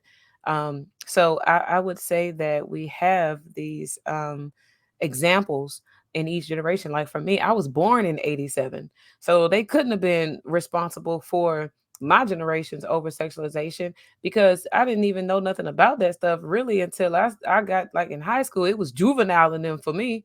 Back that thing up and Nelly in them. That was who You did know, it I for was me. watching the video the other day, Reese. Okay, because I'm For it talking was about research purposes, okay. people. It was Now they research. I want to point that out. It was man. research purposes. That's Okay, right. I was going over some 'Cause I'll tell songs. you what, I don't Okay, care how let righteous me I am when let that me song say come on. it was. I was Reese like, took me. it was research. It was Okay, I research. don't care how Okay, righteous I am when that song it was comes on. Reese, research. I'm Okay, gonna do what it research. do. hey, Reese took me back to 1999, man. Come on, 1999. The Back to 2000. I was 1999. looking at the video. Girl, Girl, you Guess you what look I said noticed? good. juvenile. Back that thing up. Man, it But took guess me what I back to Right. ninth noticed? grade. Okay. But guess what I noticed about that video, Reese? Guess what I noticed, you guys? What? All the women in there were natural. They were natural. I mean, they They had the were. crazy hairstyles. They Yeah, started with the yeah, big the updos old and thing. stuff. They still was doing that, but they were Mhm. natural, which goes into the final question. But before I go into that, Reese, I know you said you had to close it out. This is gonna be the last question. We're gonna do closing statements, but I think you said you had to go too, right? I do. Yeah, I'm gonna go ahead and Yeah, close it so out. I'm gonna allow Yeah. you to. I don't know. You want to answer the question, then do your closing statements. Oh Then we'll yeah, get the brothers and close it out after that. But sure. I pose this question for a reason. Because me personally, the way that I see that women are carrying themselves now, I personally feel like it comes from the transgender. I mean, that's just me. I don't know. When you look at the transgender community, the majority of the people that support them are black females. Mhm. And now they're starting to transform into them. That's just my opinion. I could be wrong. Mhm. But when you look at the women in the rap industry, like look at the picture. I put born woman and transgender woman. Can you really like? Let's be honest. I mean, I know you could tell, but when you look at the hair and then the fake tops and then the clothes and the colorful and the makeup and the nails, like, can you really, really, if you just glance at it, could you really tell? So, Reese, I'm gonna let you answer that question. You can do your closing statements. Mhm. Thank you so much for coming again, and Yes. then we'll get the brothers and get the final statements after that. Okay. So yeah, I think that these I don't know if the female rappers are the cause. What you see is another uh example of women following the lead of men. These women do look like drag queens, but this is a man's interpretation of what a woman looked like. Just Mm. like the rappers in the rap industry, you're hearing lyrics of a man's interpretation of what a woman should sound like. So these are male interpretations of a woman. I'm pretty sure it may have been some men who did these girls' hair and makeup. Men are doing these things now. Men are in hair, nails, um, in the fashion industry, largely with celebrities. Did you very rarely find a female stylist in the fashion industry? I mean, of course you'll find female hairstylists, but a lot of times there are men too. But yes, they do look a lot like drag queens. But I do believe that this is the reason why they are looking it's so similar. It's because they're taking cues from the men who are the leaders. And I'm gonna tell you something. Most of the time, when black women have their gay friends, those friends usually do have a heavy influence on the women. I know that a lot of gay men love to give advice to their female friends. And I mean, of course, all friends give advice to their friends, but men giving relationship and dating advice to a female, I don't know if that's something that is healthy all the time, because a man dating a man is a whole lot different than a woman dating a man. So for a Look at man, BA.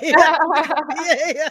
so He's you falling know, apart over there. if you're giving Why me you dating scratching? Why you advice, scratching, Zaydok? What you right? scratching for? I remember, just think about it. If you're a man giving me advice as a woman dating a man, it's a lot different from your perspective, because you look at a man from your perspective as a man.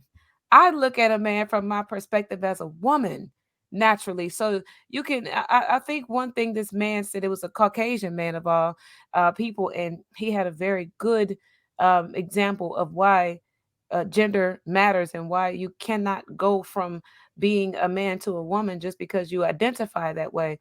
And he said, a million years from now, they're going to dig up our graves. They're going to look at the bones, the bone structures, and the DNA of the carcasses of the buried bones, and they're going to say this was a male or a female person that was, that was alive in the 2000s. They're not going to say this was a gay male. There's no there. Listen, our DNA speaks for itself. Nature expresses itself without mistake or flaw.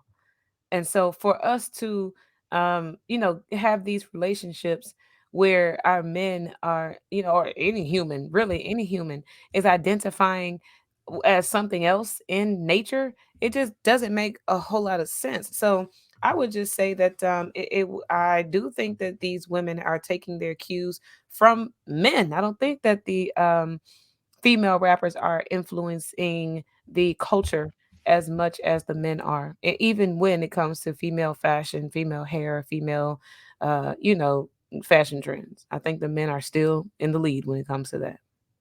All right, you want to finish out with your closing statements and Oh let yeah, people know where they can reach you. Thank you so much again, sis. You make every absolutely. time you step on the stage, you make such a big difference. Everyone loves to hear what you got to say. I Mhm. love to hear what you got to say. Even when we talk on our own private time, we could go for Yeah, hours. You know that. yeah. Never stop. Okay, We can never stop. So I love it. I just want you to share everything with the people so that they can check you out. Absolutely. I am Reese Roberts. I think I put in the chat my if y'all scroll up, you'll see my Okay, let me page, try to Entertain find the Thought. Uh-huh. Entertain the Thought with Reese Roberts. That's where you can find me on YouTube and also on Spotify. I'm not necessarily active on there yet, but I'm actually going to come back and do a new season pretty soon here. I took a break so that I could do a little bit of personal evolution before I come back. I like to be inspired on this podcast, but there are quite a few episodes there. If you want to take a deep dive, you can hear more about just my perspective and some of the things I say. And I'm gonna tell you, I'm raw. Okay, I don't hold back. I'm not politically correct about anything. So if you're sensitive, you may want to enter at your discretion, people. Yes, Discretion. enter at your own discretion, okay? Because I'm not coddling. I'm not a politically correct person. I'm not a pacifist.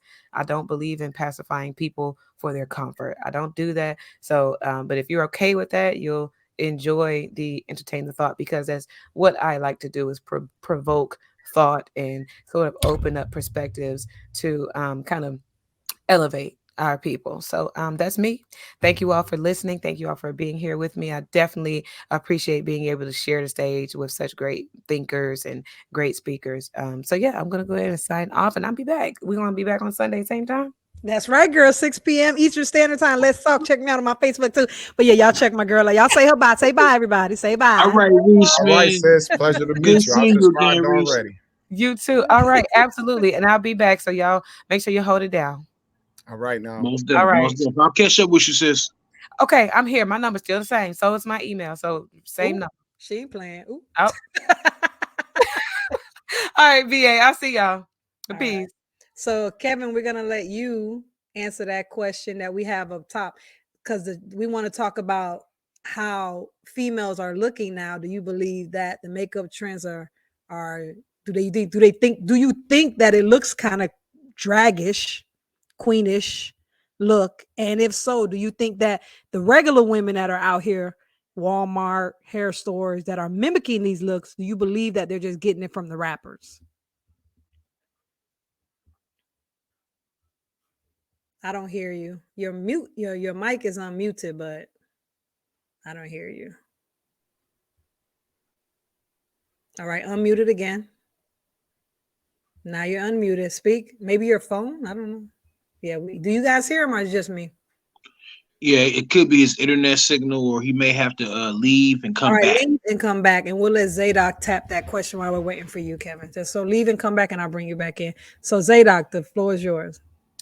Um, there could be some influence, but I would think the influence would come from the female toward the males first who want to be female-ish. They've always been the over the top reenactment of what they get out of females, and at the end of the day, they're dressing like women. So the style and the fashion in the drag community will change as you see the style for women change. But then another thing to consider is that a lot of the fashion that is propagated to females come from European fashion culture, which has a lot of effeminate men over it.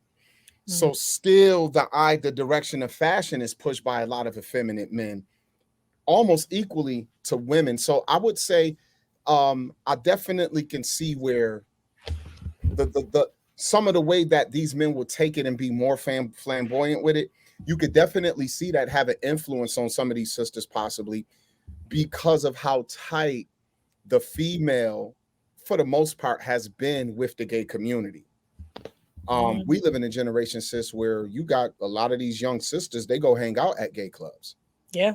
With their male friends and stuff. And so I definitely can probably be honest and say, I don't know if it would fully come from there, but once you see how they adopt the woman's fashion and dial themselves up extra, I could definitely see where on a reverse, a woman would be like, dang, you look better than me.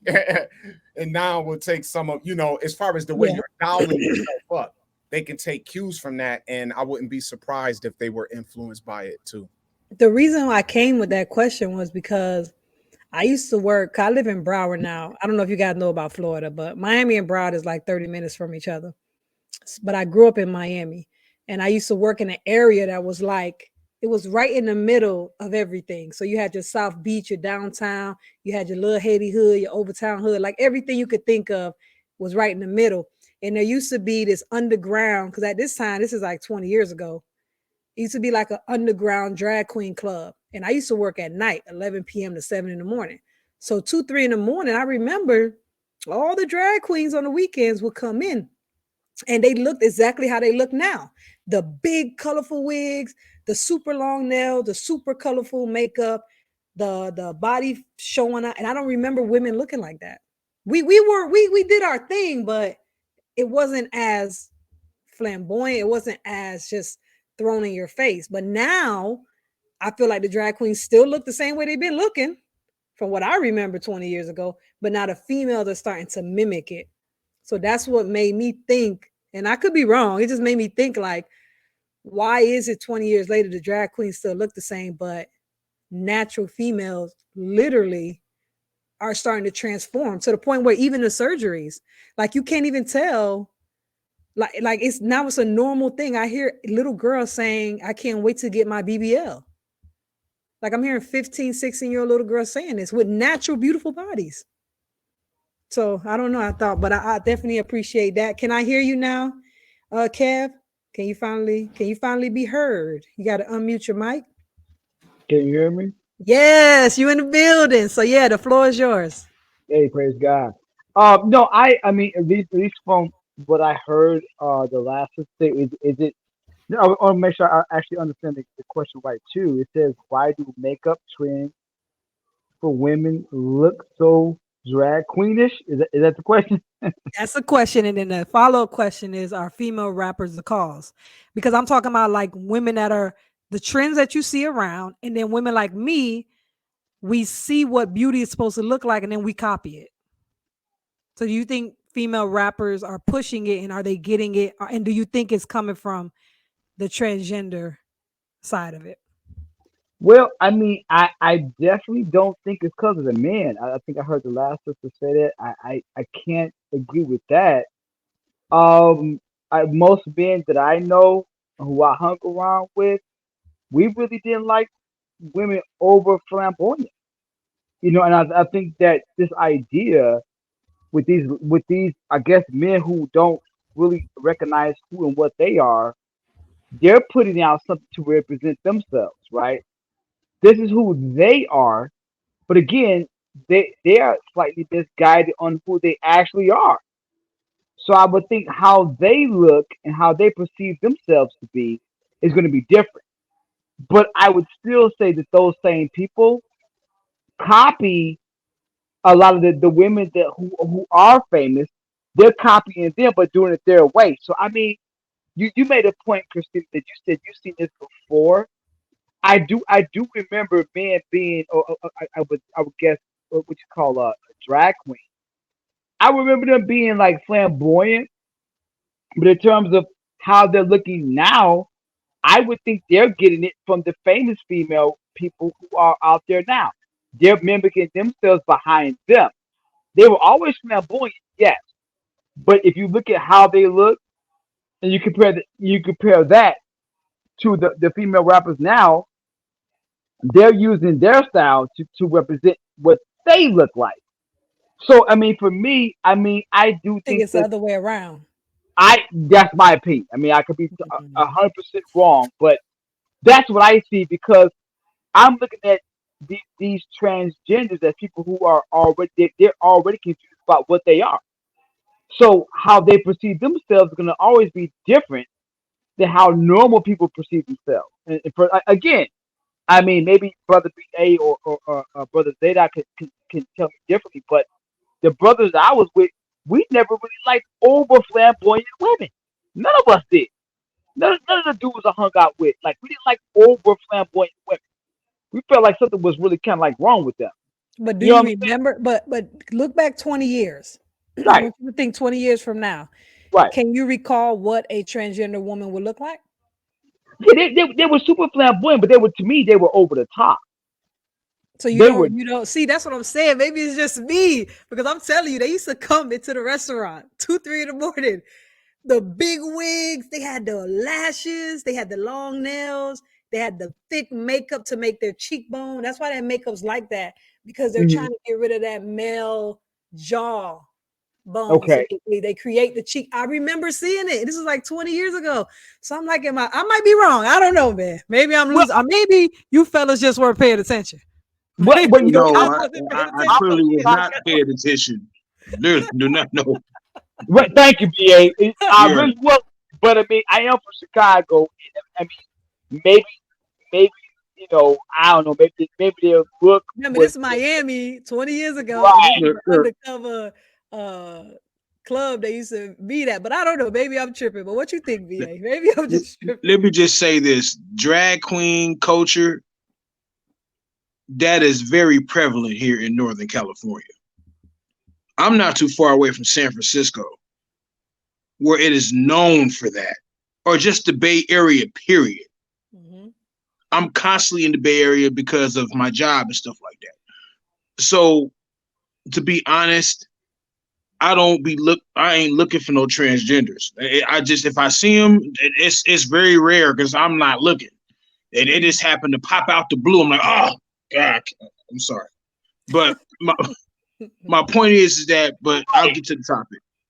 When you see these men who are putting on makeup or trying to make themselves out to be women, they have to overdo it because they're men. They have to overdo it because it's already obvious you're a dude. So now the illusion is, no, I'm a girl. So I have to have the flamboyant or the special super type wig. My nails have to be a little extra longer because the mental was already saying I'm a guy, but at the same time, I don't want to be a guy no more. I want to be a woman. So now you have to go over the top just to make yourself to be something that you were originally not to be. I will say that much when it comes to the transgender and the drag queen. I'm not going to dwell too much on that. When it comes to the born women, my issue is this. Look at this. I have no issue with women dressing up and wanting to make themselves look good. I have daughters. I understand it. But one thing about my children, my girls, what I tell them all the time, embrace your natural beauty. Don't be so quick to put all that stuff on your face. Don't be so quick to want to go to someone's house and have them put that crap in your head. See, my oldest daughter, she's graduated from high school, so she's in with the trends because her age, she's 18 now. So I can understand I know I peer got a pressure. 21-year-old, so I know. Yeah, peer pressure, all the partners. I mean, yeah, but one thing I do notice about my 18-year-old, yeah, she'll put on a little this, a little that, but she doesn't overly do it because she's already a beautiful young woman to begin with. And see, my oldest daughter, she's dark skinned. And one thing I'm pretty sure we know the disadvantages of dark skinned people. Versus People like make the fun, light yeah, skin. people make fun of dark skinned people. But Yeah. with my oldest daughter, I had from a child, been raising her up ever since she was 5 years old. I had to instill in her, you are beautiful. Yeah. Doesn't matter the complexion of your skin. You are beautiful, and it's more to you than your physicality. You have Yeah. a mind. You're creative. Yeah. See, when we do that to our daughters at a young age, it takes them far. It develops what you're doing overall. You're creating character. Yeah. Yes, a part of character, you got to go through your ups and downs. You got to slip and fall on your ass every so often. But when you get up and you learn from the mistakes or the choices you made, that develops character. My youngest daughter, she's they say a high yellow or light skin. You know what I'm saying? And she has this thing about her hair. And I tell her all the time, embrace your natural beauty, your hair. Yeah. Not many people are blessed to have your hair. She go to school, people always saying, oh, her hair is heck of this and heck of that. Them little girls is jealous of you because your hair is longer than theirs. And thank the Most High that you're able to have your grandmother and your aunties to help you take care of it. Know how to And my take daughter, care of your hair. exactly. So my daughter, she's going through that stage. She's about to be 12 years old, my youngest. About to be turning 12. She's going through that process to where she got to spend more time on it. Put more time into your hair. Put that effort into it.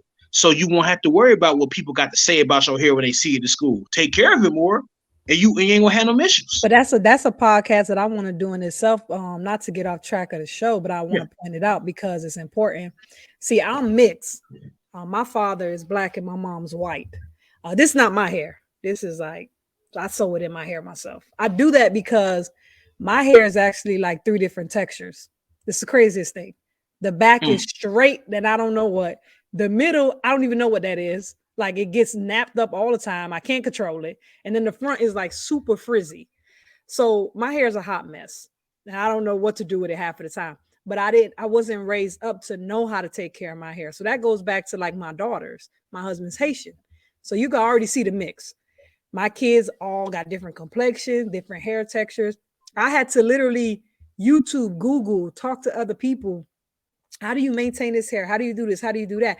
The thing is, I don't think a lot of black women are taught to even know how to take care of their hair. All they're taught to do is fry it, cover it, chemicalize it, and you're good to go. They haven't ex- been taught how to take care of it. So now they think they have bad hair. Or your hair is exactly. good, your hair is bad. Your hair's not bad. It's just that you don't take care of it. Anything that if you don't take care of your skin, what's gonna happen to it?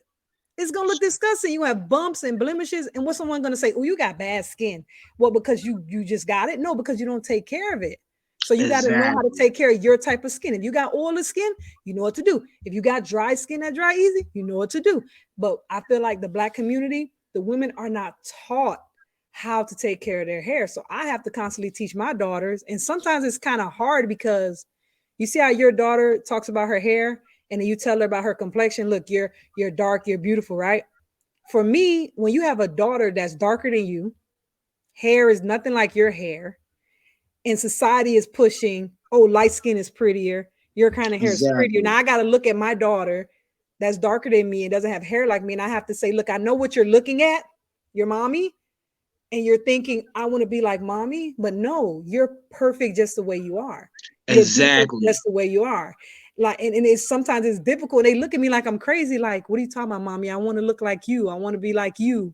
So it gets a little confusing sometimes. But it wasn't until my husband pointed that out to me because I didn't even realize that that was an issue. He had to Mm. tell me, Christina, stop buying those dolls that look like that. Buy dolls that look like them. Stop having them always watching this type of show. Have them. I'm telling you, if it wasn't for my husband, you guys have no idea. I Mm. mean, my children probably would not have the advantages they have today because it's just things that, and it's not like I don't want to say I'm just that ignorant, but maybe I am because if it wasn't for him, I would have just been oblivious to it. I would have no Mm. idea that my daughters felt that something was wrong with their complexion because it's darker. I would have no idea they felt like that something's wrong with their hair because it's not like mommy's. I would have never figured that out until he said something to me. But I don't want to sidetrack too much. But Oh, Zaydok, it's cool. yeah. Okay. Hey, well, I have to teach in about 20 minutes, so I Okay, have to okay. So go. yeah, we're gonna close it out anyway. So let's do. Yeah, we needed to do that. So let's just do 2 minutes for Oh, okay. everybody. Yeah, to close it out. 'Cause Yeah. that's what we were supposed to do anyway. We're supposed to actually stop at 8:30. Well, So let me just say this real quick, and I'll let the elder go. Let me just finish up. And the thing is, sisters who I know who are older, who I've talked to over the years, had conversations with, some that I have possibly could have courted. I used to always tell them, "Why are you sitting up here giving yourself a hard time? The standard of beauty is deeper than your physicality. It's the character and the spirit behind it. That's what counts. If we sit here and we push that more often with our young women, I believe it will make a big difference to where when they get an opportunity to be big time movie stars and celebrities, they don't have to overly put all this on, put all that on, because you're hiding the essence of your character. I tell this to plenty of sisters who I come across here locally, out in the community where I live at in Northern California. I tell them all the time, embrace who you are. Beauty is part of who you are. It's your character. There's more than the physical. It's more than the carnal. It is about your spirit and the mindset you have. That's what makes you much more effective as a person. And with that, you go ahead, Elder. I think you're muted. Okay, you're good now. So, oh, you got a big question on the screen. Yeah. Um, I would just like to say that I think this was a good convo, and it's good to be a part of a convo like this because we all have opinions, and so I think the biggest thing at the end of the day is we're not going to be able to save the world.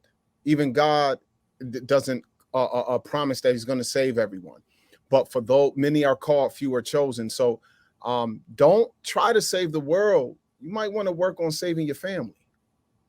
Work on saving your children because what we're talking about at the end of the day is a constant propaganda that's consistent and nonstop.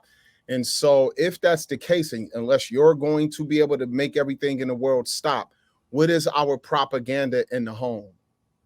So, when you're home and when you're among family, what is the constant propaganda?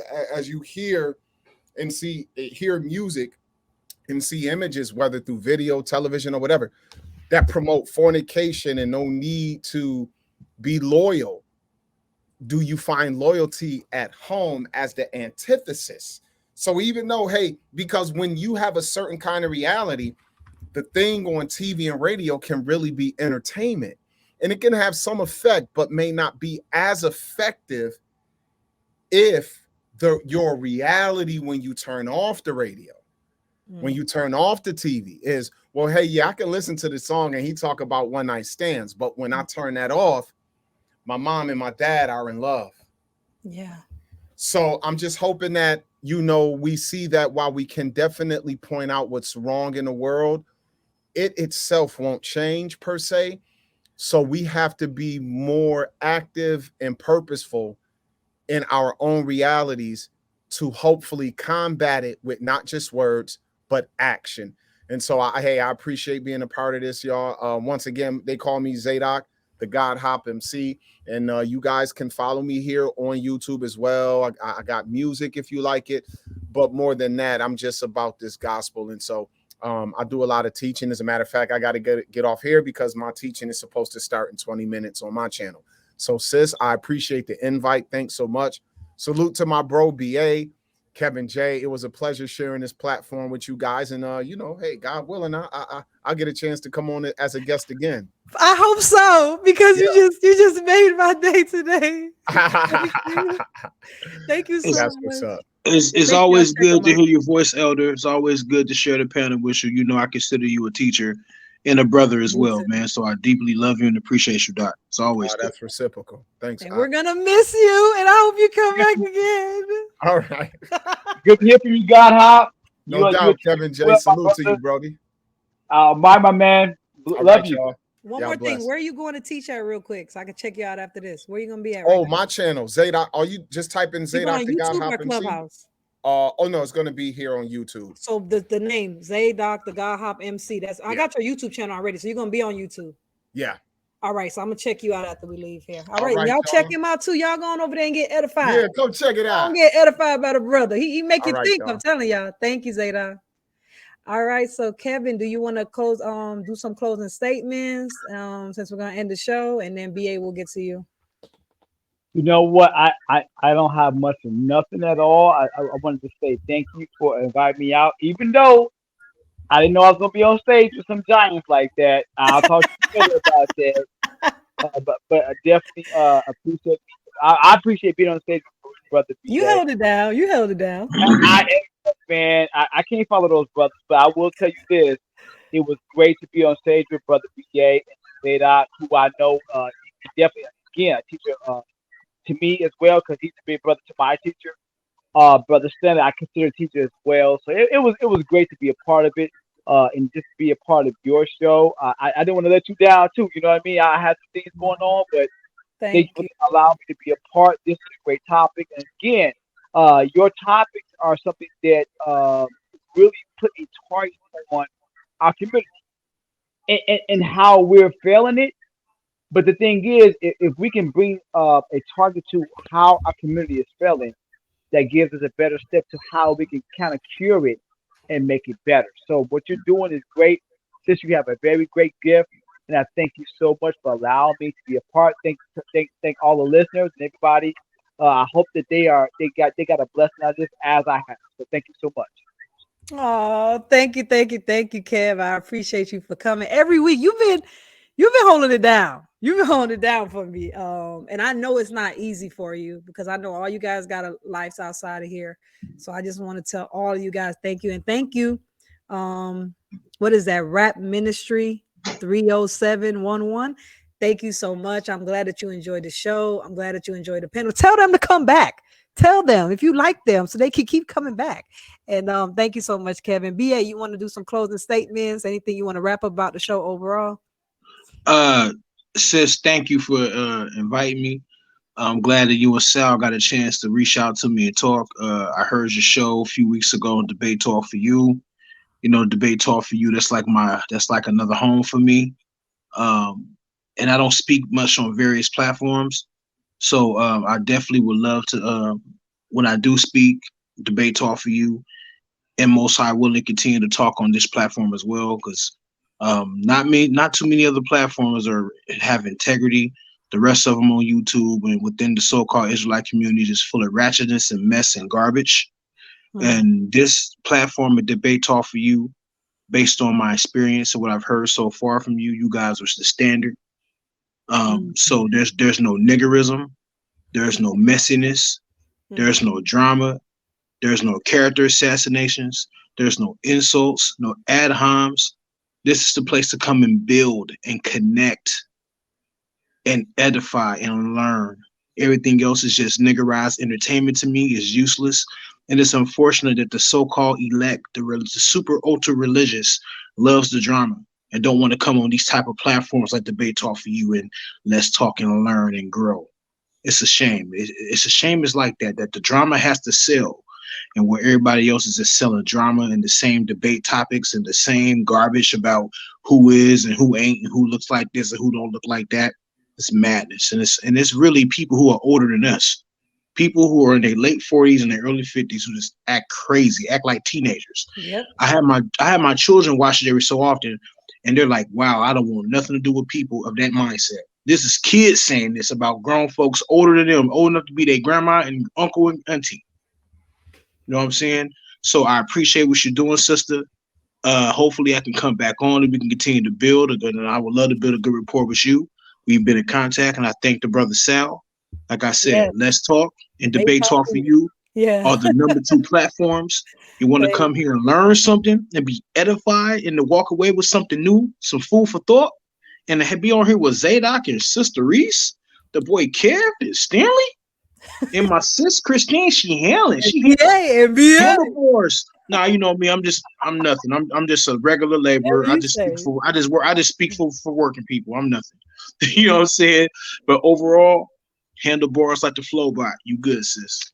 Thank you. Thank you. Thank you again, everybody. Please, you guys, like, subscribe. Anyone who's checking out the replay, leave some comments. We want to hear those conversations later, especially if it's some really good stuff. We're willing to bring it back even when we have another podcast next week. If it's some questions you guys got out there for these brothers and these sisters, I'm willing to make some time out to answer some questions. I don't see anything else in the chat, any questions or anything. So we're going to end it at that. Thank you again for Yo, everybody who Christine, came out. Yeah. before you go, you see that elder, the brother, Mr. Blacktastic? Yes. You definitely got to get in touch. That's one of my elders. Really? Because One, he's been one. very active. And look, he's a Hey, subscriber. I'm Black telling you. man. I can't You believe yes, it. if you want to bring some knowledge and some wisdom Okay. and some understanding Okay. and some actual teaching and edifying and ministering, because minister means to serve. You want some service Yeah. of the Most High God, Yeah. man, Blacktastic is number one in my book, Okay. guaranteed. All right. I didn't even know that because I didn't know who this was, but they were like killing it in the chat. Like they were like hitting it. And then all of a sudden he just said, "You have a new subscriber." I was like, "What?" I Hey, couldn't and believe if Blacktastic subscribe to you, you rock, you rocking, sis, you rocking. Oh man, all glory to God. Thank you guys again. I appreciate. So I'm gonna reach out to him then for sure. So, Mr. Black Tastic, you see my information, my email there, but I'm gonna find you. You ain't got to find me. Don't you worry.